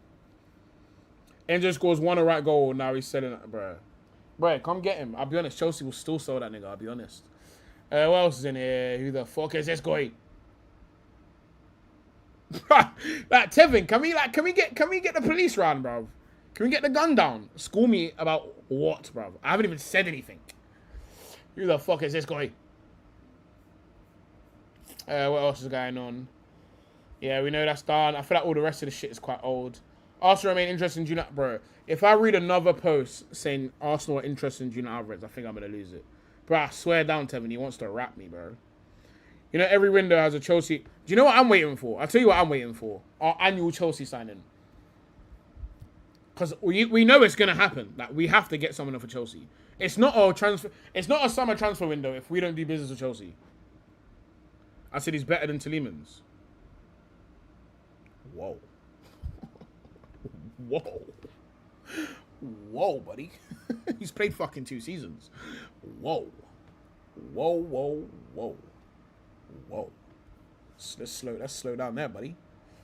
They're interested in Paz Seravipo. It'll be Chalobah. I fucking hope not. Who would we take? Let's run this experiment real quick. Quick 2-minute experiment. Who would I take from Chelsea? Because we have to buy someone. You know it's not a summer window if we don't do business with Chelsea. Who is there to even buy that we would like? You'd take Josh. I saw Josh links. Give me Zestoval or CP. Or due cashback after has. Yeah, they do owe us a player for free. I can see the Josh thing happening. But I haven't heard anything about it in a while. Let's look through this fucking squad for the bums. This squad stinks. Fuck off, Kev. The name's banned in the chat. You can't say it. Again, no one on the... Would I take Cole? No, we don't really need a Cole. Chempong is the only Chelsea player I'd take. I don't say Garnacho Dino. Alright, next person to mention Garnacho is getting fucking timed out, bro. Would I take any of these, man?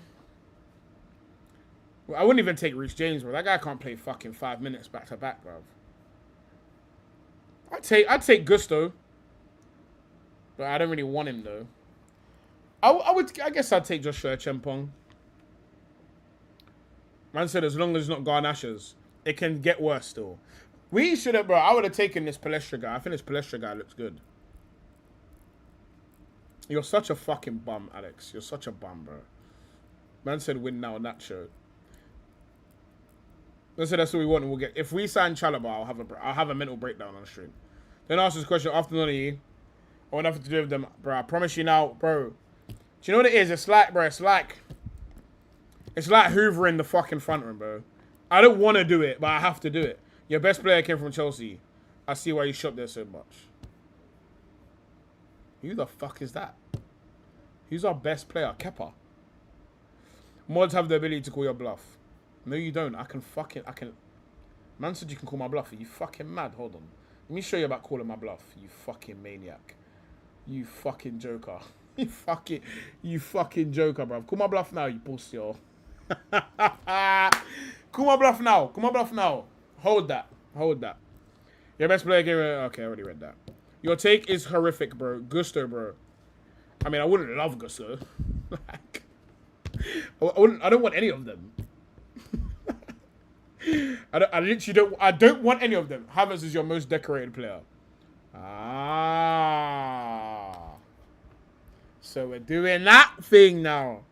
Havertz is our most decorated player. Havertz is our most decorated player. It's funny you say that. It's funny you say that. It's real funny you say that. Let me ask you a question.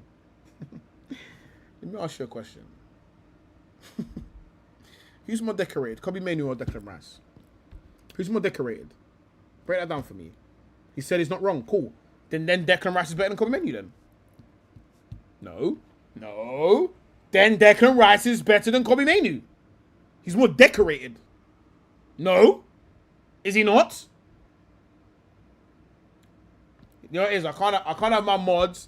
I can't have my mods going too crazy. I have to, you get me? Especially Alex. Especially Alex, bro. Especially Alex is the only one that needs to be chained.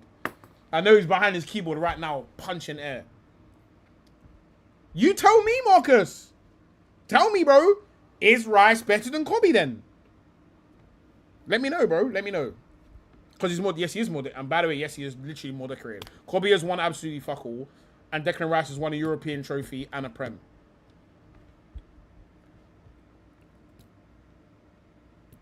Yeah, Kev, that joke was fucking shit. How many? Rice has won a European trophy and a Prem. Kobe has won neither.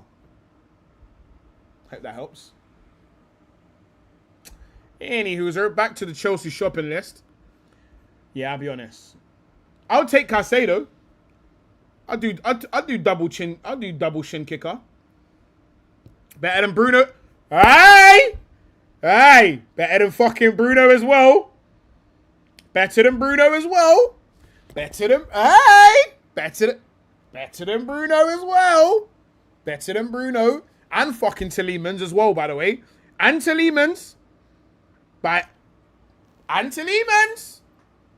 Be careful. Be careful.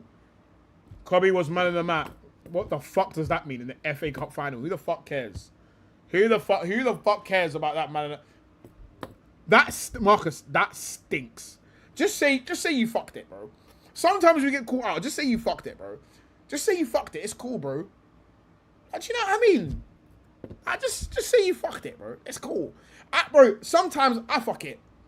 Just say you fucked it, bro. It's cool.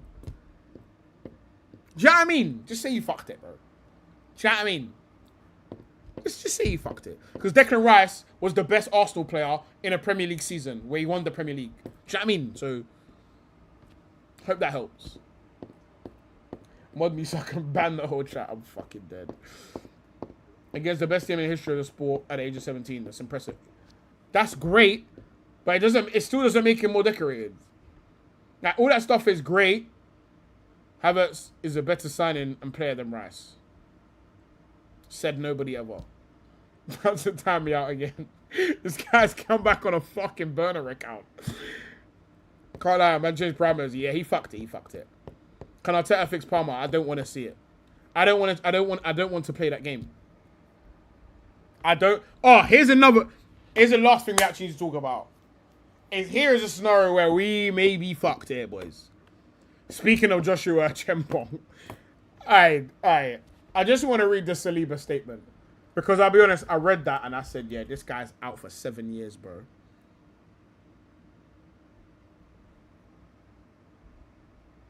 How mad is this? I just went on Twitter and typed Saliba, and this is how you know man are full of fucking shit. William Saliba has no future under Mikel Arteta and has been made available for transfer by Arsenal. This is why I ignore all of these fucking ITKs. This is fucking why. This is why. This is why I ignore all of them. Big goal, you know. Telling me Saliba. The same Saliba that's here now and we're crying about. This is the same Saliba that isn't the so... Bro.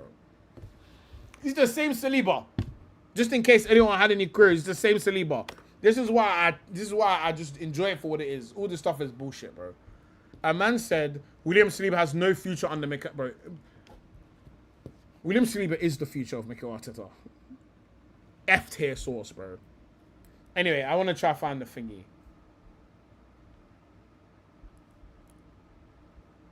Arsenal were considering whether to sell Ben White, but he's unlikely to take a drop in it. Bro, don't sell Ben White. Keep him. I think we should keep Ben White. Saliba, interesting. Well, this was just fucking wrong because they literally lost this game. Where did Marcus go? It's dark, man. It's dark. It gets like that. It really does get like that. Why am I seeing these old-ass posts?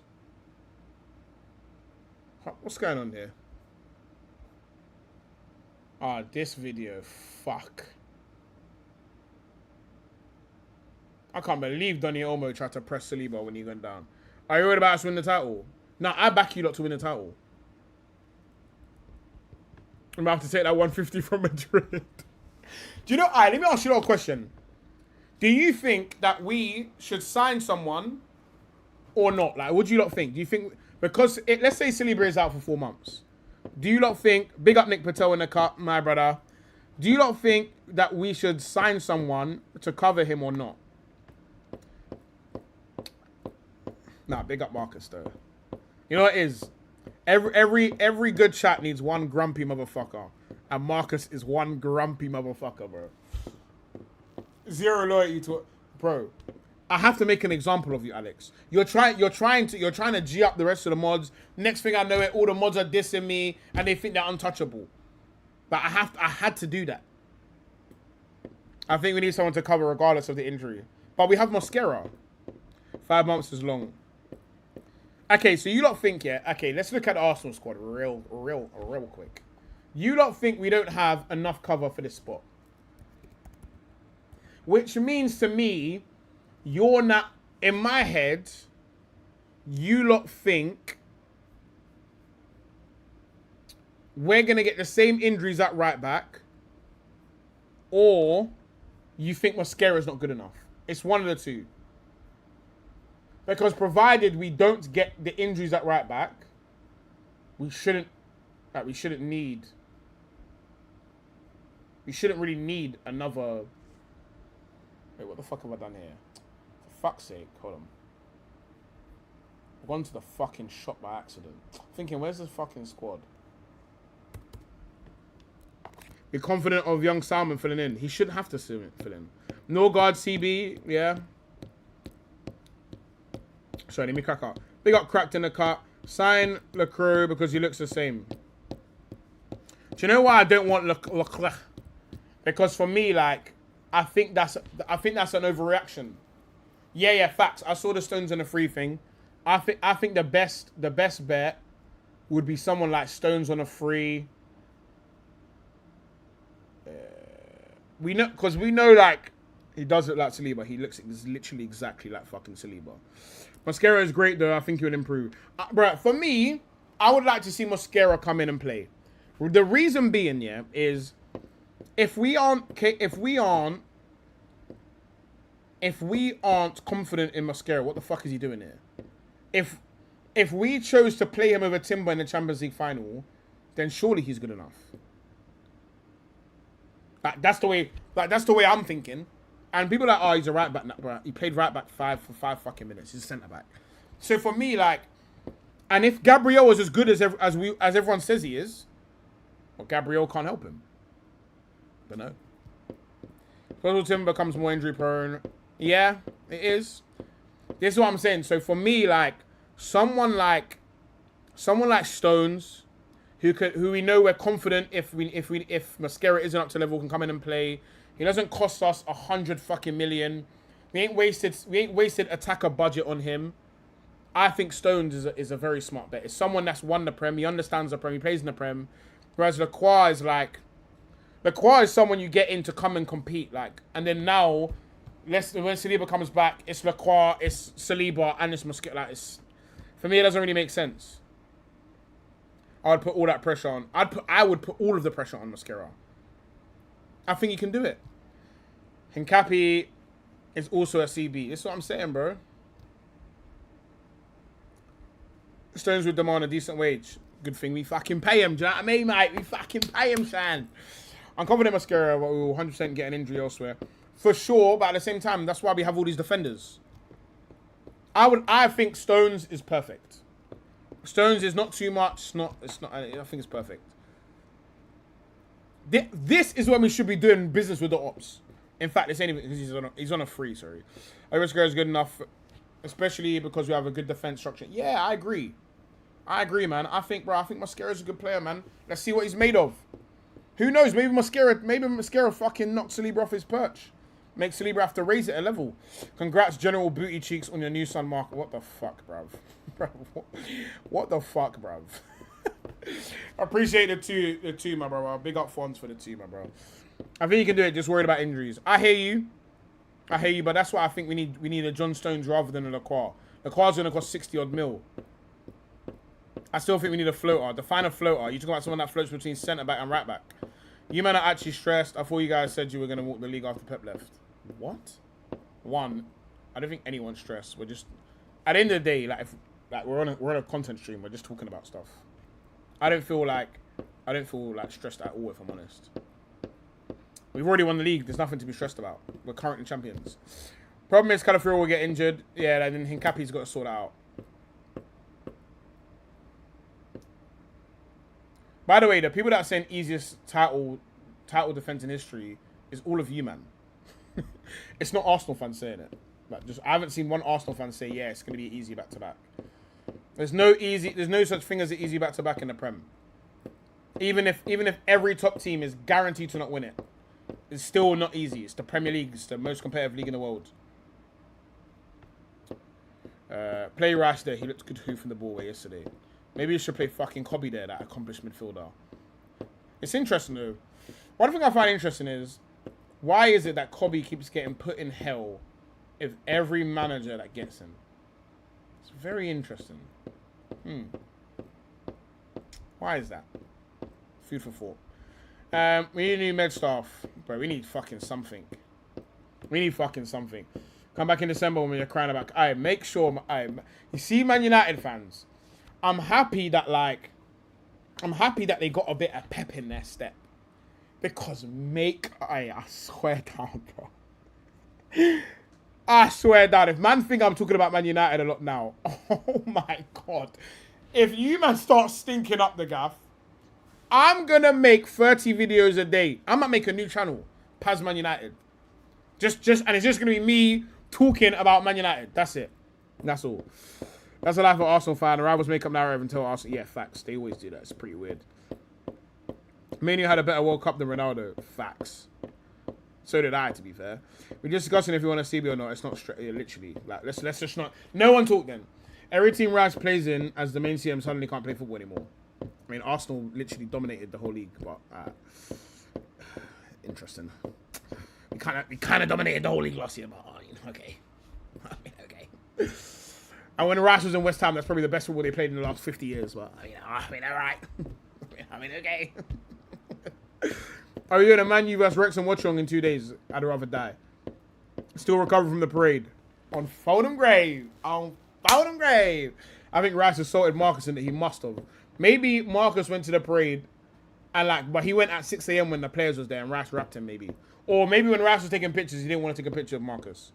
Morgan Rogers accelerating. Yeah, I see that. I see it, man. It's looking good so far, man.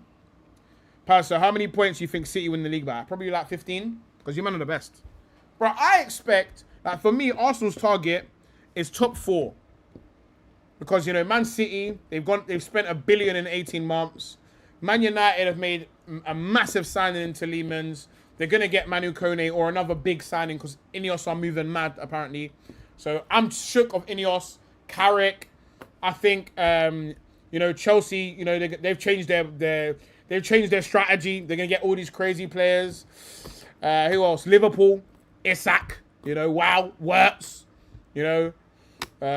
Yeah, man. Honestly, if Arsenal can just try and get Champions League, bro. There's Carrick. This is what I'm saying. We got the Carrick law, Alonso. Hopefully, Arsenal can just scrape top 4. Do you know what I mean? Hopefully. Rice will be chasing shadows, trying to get near me like he was trying to... Okay. So you said you're just raps. You're cold. Even if we... go to sleep, I think improve attack. Yeah, that's the point though. The whole point is to not be relying on fucking on the defense anymore, bro. Top 4 too ambitious for us. Top 7. Yeah, you know what? I'll take a Conference League. You're right, Marco. My fault. They have the greatest assist in it. This is what I'm saying. Not only have they got Tielemans with that pass, the best passing range in the Prem, they have also got Bruno on top of it.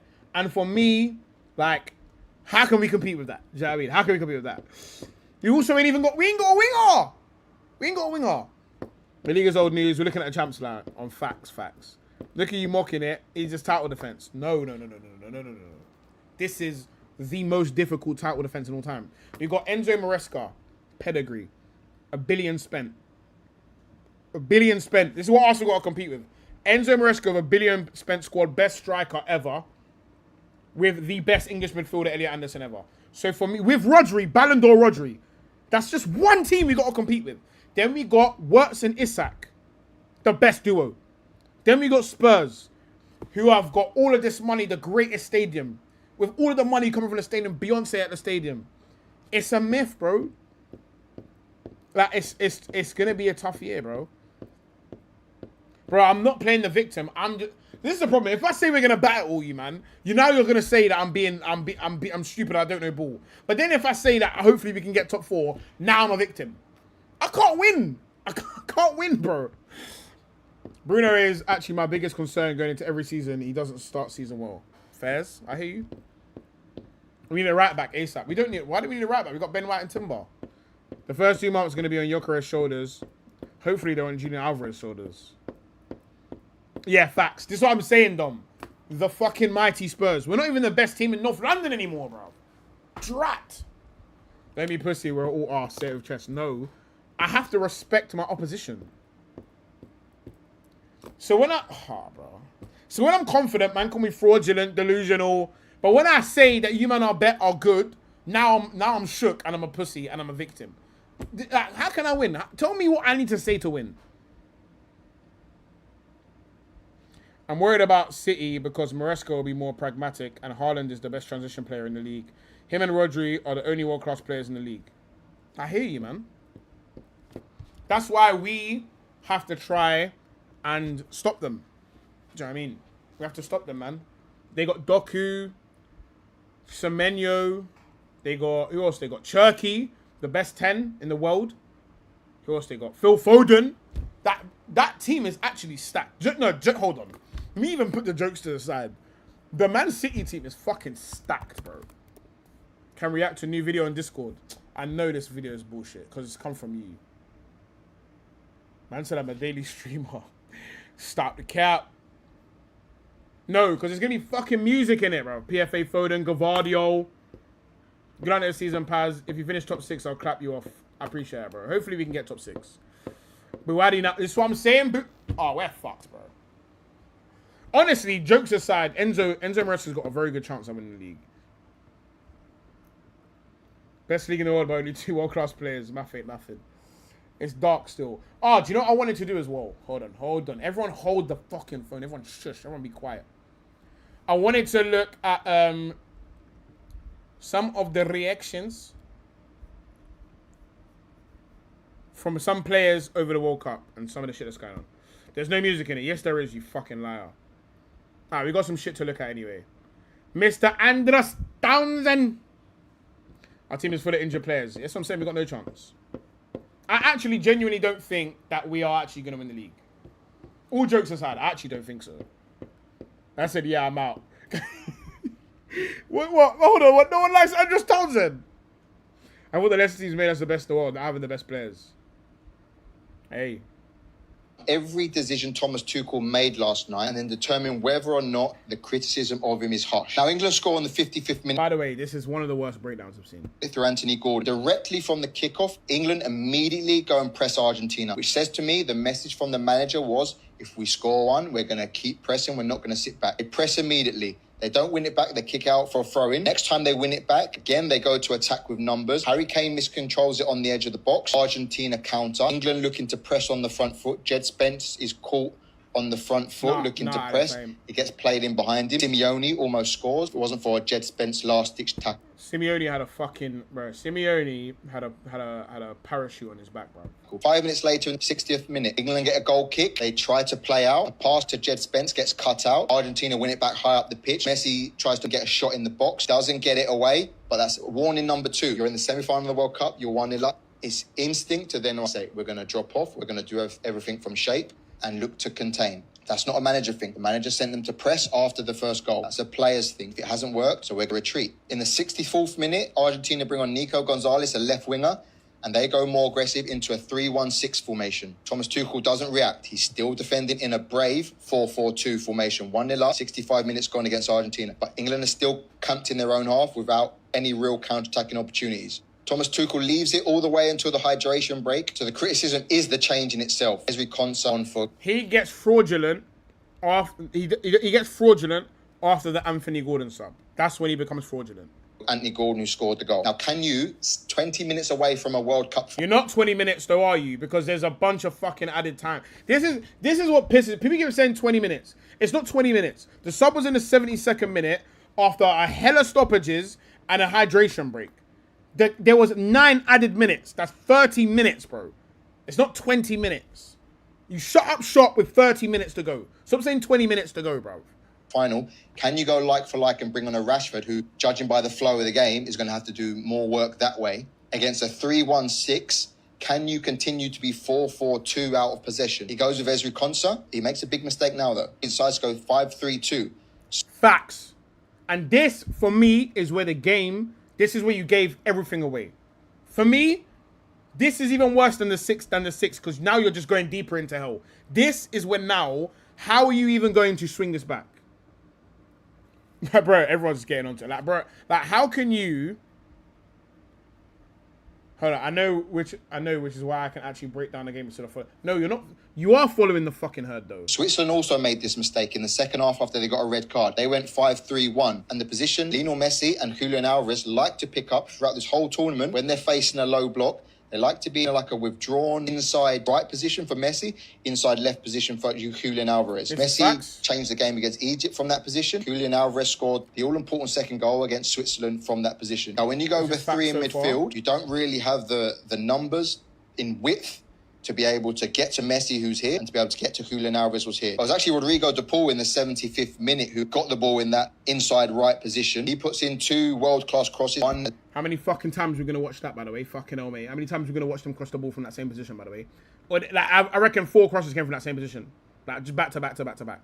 Alexis McAllister hits the post. And the second one, the same man, Alexis McAllister, forces a good save from Jordan Pickford. But then that was Thomas Tuchel's first mistake. And wasn't a good fucking save, by the way. It went right. He rectifies it. In the 82nd minute, Argentina bring... You rectified it 15 minutes later, by the way. On Lautaro Martinez. And they almost go like a 2-8 formation. Thomas Tuchel changed... On my mother's life, when Lautaro Martinez came on the pitch, I said to my brethren, watch, this guy's going to score. Because all of the chances they were missing is Lautaro Martinez bread and butter. I said, I swear to God, God shot me down from chatting shit. I turned to my brethren and I said, when this guy comes on, think about all of the chances they're missing. It is Lautaro Martinez, bread and fucking butter. He would have got a hat-trick if he was on earlier. When I saw him coming on, I literally went and got my bag from the coat check. I went and got all my shit. I said, bro, I'm getting ready to bust out. He bagged and I left. I went yard. Anyway.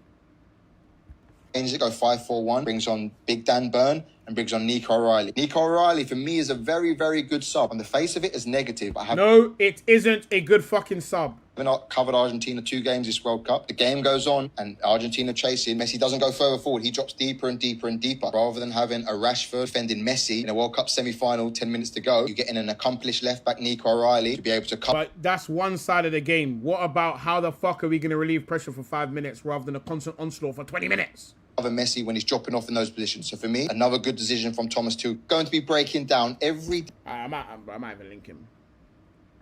Like, it would have been if he made... Bro, he was supposed to, yeah? But, like, he kept getting dragged into the back line. Or he would get dragged too far to Julian Alvarez's side because they got to shuffle over. So when they couldn't get Messi on the ball, they would harbour it on the left side and then just do a violent switch. And now, like, even when you saw the last goal, it's Nico O'Reilly trying to make up the ground. By the time he's even got anywhere near it, the ball's left Messi's feet and it's done, bro. Like, it's Messi. Like, you can't make up ground with Messi. Like, you can't. Man said break down slowly and broke me down mentally. Like, the concept of thinking you can make up ground with Messi. We should have carried on. We should have carried on pushing. Kind of felt like we scored and then the mentality was go back, defend. So, yeah. Fine. I mean, again, my man's on the fucking pitch, mate. Finally, there's been so much good in this tournament. No, Andros Townsend is funny, though. And over recent years in particular, do you have the belief that this is the group to finally get over the line and win silverware for England? When I said Enzo punching Ambers, I'll be real, the first 15 minutes, yeah? The first 15 minutes, yeah? I'm not gonna lie, yeah? They were punching up English, man. No, I know you man was seeing this, yeah? The first 15 minutes, I saw like 10 Englishmen get punched up. I was thinking, like, are any of you man, like, fight back, like, fuck. Bro, I watched Enzo come in and kick and elbow someone at the same time. I said, you are a G. Now, that's my type of midfielder. That's when I said, maybe that 120 ain't sounding too bad. Because this is what I want Bruno for. I want man to get elbowed and kicked at the same time. I'll be honest, I'm on that. I'm on Arsenal doing that. I'm not going to lie to you. I'm going to keep it a buck. South American teams are all assassins. Yeah, these man... Bro, I know Argentina are a special case of assassins, though. Like, these men are serious ninjas, bro. I'm telling you. I don't know. It's hard to think about the future right now. At this moment, it's just disappointment. That's all. We should have carried on. What do you think about this? Okay, so Marcus, you said you scored against Toronto play, but England were getting away though. Like, there was some things sticking. And they were trying to press. But they stopped trying, like, altogether. That's what, like, he's more referring to. He's not saying that they were battering Argentina. But do you want Enzo Arsenal? Fuck no. I don't want nothing from Chelsea. If you used to be at Chelsea, I don't want you. The English players are... Bro, but that's the thing, bro. If these English players are anything, they shouldn't be fucking soft, bro. I disagree with 95% of all the stuff I've heard. What happened with England was the state of the game and the way the game went, not the way whose fucking job is it to affect that?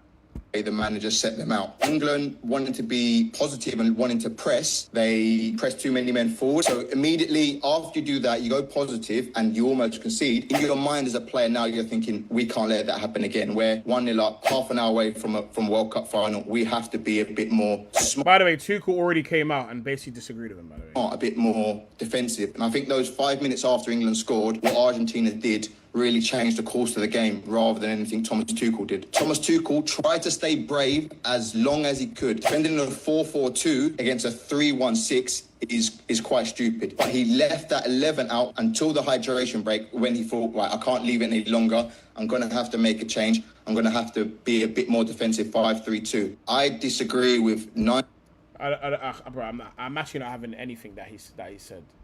I think he's going to lose a lot of credibility from this, I'll be honest. You lose a lot of credibility. 20 years ago, we bought the... Whoopsie.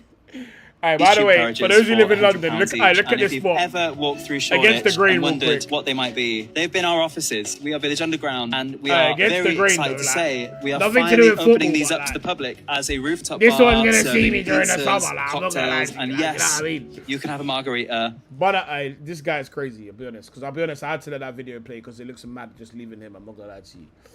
I don't know, man. Oh, here's another one. Thomas Tuchel quote: "It was not a structure problem. We played maybe our best game." Mental, by the way. That quote is one of the maddest games I've ever heard. Tuchel had the right approach in the first half, for sure. For sure, bro. Bro, Elliot Anderson was trying to kill Messi at one point. I respected it. No regrets. That's bollocks.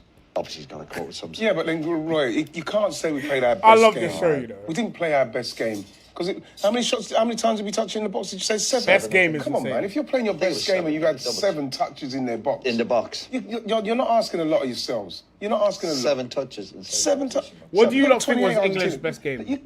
Why is he saying that? It's actually, was he insulting our intelligence? We watched the game. Well, do you know what? Thomas Tuchel quote? Where did you see that one? It was not a structure problem. I cannot believe and understand how England approaches this game. This is the Thomas we should have got, mate. We got the wrong fucking Thomas. And especially after they're leading. I cannot understand to invite the whole Argentinian game to hit one cross after the other in perfect crossing positions. I cannot believe and understand. It's facts, though. We should have taken that whole thing. We should have taken that whole option away from them. At the end of the day, Argentina's best players are Julian Alvarez and Messi. There is no way we can let both of them just keep spamming balls into the box, bro. I'm sorry. It's like Bruno. Like when you spam enough balls, eventually one of them's going to be an assist. Do you know what I mean, boys? Now listen to yourself. Just cool your jets. I'm not cooling my jets. The first bit was before even Messi started coming out to the right-hand side. We dropped deep. The mistake I think he then made was that he went 5-3-2, which meant our midfield 3, Messi then saw the space in these pockets. That was negative. So that was negative, and I think that's where he got it wrong. And Messi started to drop out here. He then corrected it by putting a 4 in midfield with Nico O'Reilly on the left. And for some reason, he didn't just go and say to Nico O'Reilly, I don't care, whoever else is inside you. Stay with Messi when he drops outside you. Do not let him go. Man mark him. And when he comes out here, force him to go back inside. Because if he goes central, he can't cross it. No. The minute he's out here, he's where De Bruyne used to be. It's where the issue is from the central. He can slip someone in on a dark one. But you know what it is? We didn't say Messi, come and show us your brilliance. We said, Messi, fucking do what you want. Like that, because if we lost because Messi did some Messi shit and dribbled through 8 man and fucking dinked the goalie, bro, none of us are sitting here getting onto Tuchel or even the players, bro. Like, because we know what Messi does. We know what Messi does. We know what he does. If Messi did some Messi shit in the box, we look at it and think, you know what, bro? We just got moved to by the greatest player to ever even exist on earth. Fair enough. Bro, what Messi did, fucking 100 other players could have done. Like, loads of different players could have done what Messi did in that game. And that, for me, is what is like the most heart-sinking part of it is we didn't even make Messi be Messi. Do you know what I mean? We didn't make Messi be Messi. We said, Messi, fucking do what you like, bro. Do you know what I mean? Like, I'll see you later. Like, fucking do your worst. Which, to me, is the mad part. Used to be, he's basically putting them wicked crosses in. And they're the two things that I think I've seen so many times listen to yourself. Listen to yourself. Now listen to yourself. Just cool your jets. I'm not cooling my jets. Yeah. I don't need to cool my jets on You know, but Messi... I know. Roy, how can you not go and just man-mark him in that Do you not think teams have done that the last 20 years? Roy, what makes him great? In that channel. If you were marking Messi and it was getting towards the end, and remember, they scored with 5 minutes to go, so whatever the 60-odd minutes, 7, England was... Big up Fonz with the 2. I appreciate you, my brother. Big up Fonz, man. Tuchel saw 2 posts and a save and said, keep going. Yeah, basically. He basically said, Messi, have another go. Like, we're going to have this luck for the next fucking 30 minutes. That's basically what happened. Look how Arsenal roughed up Cavara and it... Facts! Hold on. Fucking facts. If anyone remembers that Champions League final, what we did to Cavara will never come to Arsenal ever. Arsenal will never, ever... Bro, Cavara will never, ever come to Arsenal after what we did to him in the Champions League final. He may have won, but that motherfucker did not enjoy winning. I promise you. Cavara did not enjoy winning that game, bro. And that is what Messi should have felt. Messi had a great time. Messi had a lovely day out. Great day out. Still enough, Roy. We're going to lose. Don't make people enjoy Messi crosses with what? If you were a wide, if you went out to him, what is O'Reilly? By the way, that's how I play FIFA, by the way. You see me on FIFA. If you beat me on FIFA, you might win, but I promise you, you're not going to enjoy the game. That's the one promise I make to people. You might beat me on FIFA, but if you do, you didn't enjoy the game. I promise you didn't. You hated every minute of it, in fact. Jeez, we got H, got lotion. England. Boys, he's Welsh. Can you please insult him? Because I can't. Insult him. Say horrible things to him. Horrible things to him. Definitely don't be racist. Or whoever. Not out to him. I'm talking stand next to him so he can't get it there. I mean, football's not like that. No, you can't stand next to people. Right. Okay, right. Messi's out here on this side. People have tried that. Messi's out here on this side. What you're saying, Gary, he's just got to... Yeah, I'm literally not arsed at FIFA, by the way. I'll punch up probably everyone in here. Stop that ball. Yes, you see me on FIFA. I've played 4-4-2 every... H got fucking lotion. Why are you lying? Do you know how weird that is? Do you know how weird it is? By the way, I competed pro in pro clubs, by the way. Like, respect my thing. Like, please respect it just a smidgen. If you play me, I'm going 4-4-2. You think my wingers are going forward? You fuck it. I've got 2 rats up top. I used to play, yeah? When I used to bang FIFA, you've watched me in champs. You literally haven't done that. Since I've known you, I ain't played fucking FIFA, you bum. Since I've known you, I've been on 2K. You're not moving to me on FIFA. Ryan, bro. Ryan, I will put hands on you on that game, you know. Hands and feet. I ain't played the game in ages, but I promise you I'll put hands on you. 4-4-2 ties, you're playing fast. Not with the way I fucking play, it doesn't, buddy. Not with the way I play. Not with the way I play. Not with the way I play. No one plays like me in FIFA. No one. My play style is not like everyone else's. I'm a terrorist, bro. I used to play back 5, bro. P, when it comes to games, is the egotistical weirdo who sucks.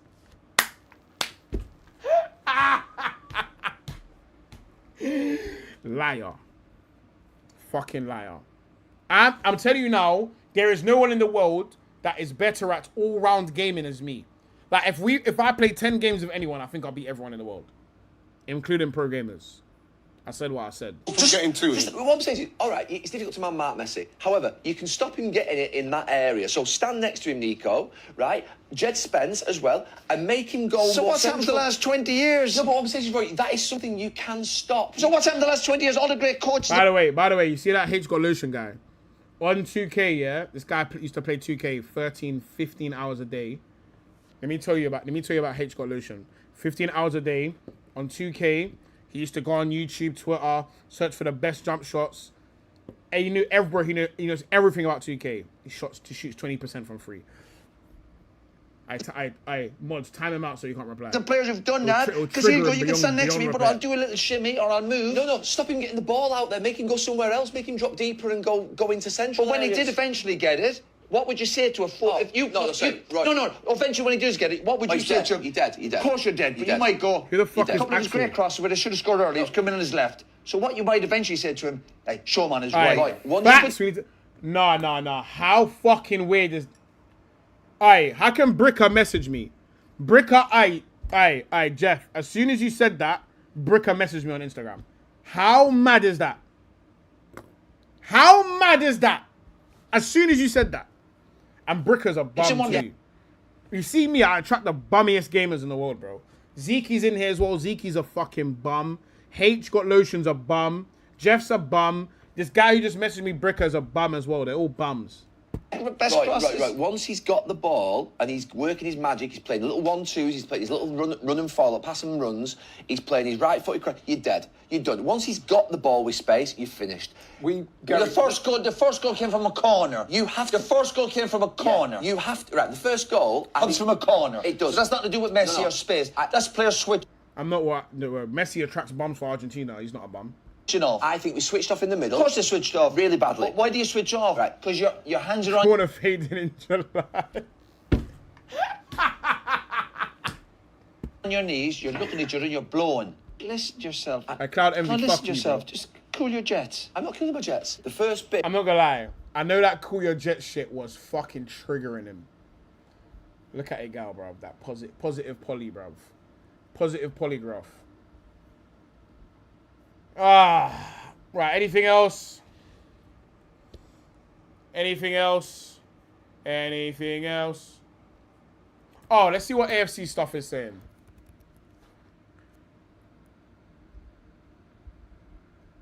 Hand of Arsenal retweeted it. Let's see what the old Hand of Arsenal said, mate. Do you know what I mean, mate? Arsenal showed interest in Cardiff City teen. Oh, is this 16-year-old, bro? Some random Polish guy, bro. We ain't seen this nigga in ages, bro. People love your ambition till they realize you. Shut your bit. What the fuck are you doing, bro? Last time Neville managed against Messi, his side conceded. Yeah, dark. I promise you now, he wakes up cold shivers thinking about Messi, bro. Yeah, this guy ain't saying nothing new. He ain't saying nothing. What's AFC stuff saying? What's AFC stuff saying? Okay, this is the Arsenal. Bro, he's a kid, bro. I don't care about 16-year-olds. I'll be honest. Based on all the things you've spoken about today, you should know why I don't care about us signing 16-year-olds. It's none of my business. There's a reason you stopped playing games with chat. We played games recently, 38, and I banged you. P is the worst guard I ever played with. Cap, you played with yourself. You played with H. You played with... Alright, let's break down the worst guards you played with. You played with Zeke, who's quit about 30 games. Zeke's quit about 30 games, Jeff. Yeah. H has quit about another 30 games and averaging about 15% from free. Bricker doesn't defend, can't shoot, can't really do anything, to be quite honest with you. He's sold about 100 games for us. I'm the most consistent guard you've ever played with. Furthermore, may I fucking add, may I fucking add, the most versatile player you played with, Gara, and Zeke, he's a bum, if I didn't mention that. Cool. You think Spain beats Argentina? I think Spain whoops the fucking dog shit out of Argentina. Unless, the only way Argentina win is if Messi just does some Messi shit, bro. That's it. That's the only way. Watch some Arsenal fans crush out if we don't get that 16-year-old, bro. I don't give a fuck about the 16-year-old. I never played 2K. I could definitely move to, for fuck's sake. 2K, my team, Pro-Am, man can't chat to man, bro. I'm the best. I'm the best to ever do it, bro. Max Diamond on Instagram. Why the fuck are you posting this? Why the fuck? If anything, how old is Max Diamond? Police? Topless pictures of 16-year-olds. Hello? Police? Hold on. Police? Messi do be doing Messi. This is what I'm saying, bro. Why do you guys play more 2K? Because 2K is way more fun, bro. I'm not gonna lie to you. FIFA's boring as fuck. Topless pictures of 16-year-olds is insane. I genuinely think Spain whipped the dog shit out of them. Arsenal continue, bro. Bro. How can an update be Arsenal continue to explore a deal? It's like me saying, it's like me calling one of you lot and saying, I'm going shop quick. Yeah, I'm on the way to the shop. I'm still on the way to the shop.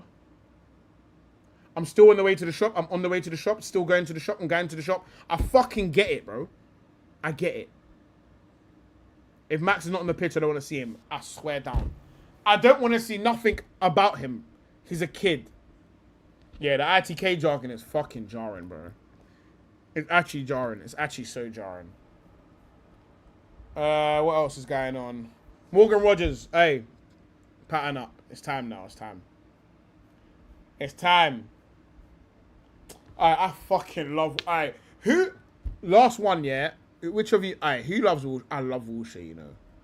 Once Arteta is done winning us everything in the entire world, the World Cup, Champions League, Euros, FA Cup, Carabao Cup, Prem 15 times, Champions League 100 times, I want to see Wilshere. I want to see Wilshere. Proper English fucking manager, mate. Proper English manager. I thought 2K Sports was supposed to take over FIFA. Allegedly. I saw that. I saw something like that. Wilshere, my guy, still. Alright, cool. Is anyone else streaming? I gotta jump on another panel. Kinda can't be bothered, I'll be honest. Big up Lucian, man. Big up Moad. Moad, you're so late. I'm literally gonna collapse stream in a second. Foden before Foden. Who can we raid? What's it, 9 o'clock? Ah, he's not streaming now. No chase, I would have raided you, but you're not even streaming, rude boy. What show? I'm going on Igal's channel. You're saying bad things. Anyone streaming? Boy, is anyone streaming? Is at least show one lotion bottle. For you, my brother. 2 lotion channels. I'm going on Gal's channel. I should raid Cass and that just for banter, bro. Bro, because he's raiding that 9, it's pointless even fucking raiding him, bro. Can't lie, we're not getting Alvarez, he wants Barca. Jeff, your negativity, I'm sick of it, bro. I'm sick of it. Bro, I can't even find a Gal's thing. How do I find a Gal? How do I find a Gal? Link. I'm gonna raid it. I'm gonna raid it right now, Readboy. I'm gonna raid that right now, Readboy. I'm just gonna raid that right now. If I can find Egal. If Egal has scheduled a stream, I'm just gonna raid Egal's stream. Big 6. Where the fuck is it? I'm going on Egal, so I might as well just fucking raid Egal, bro.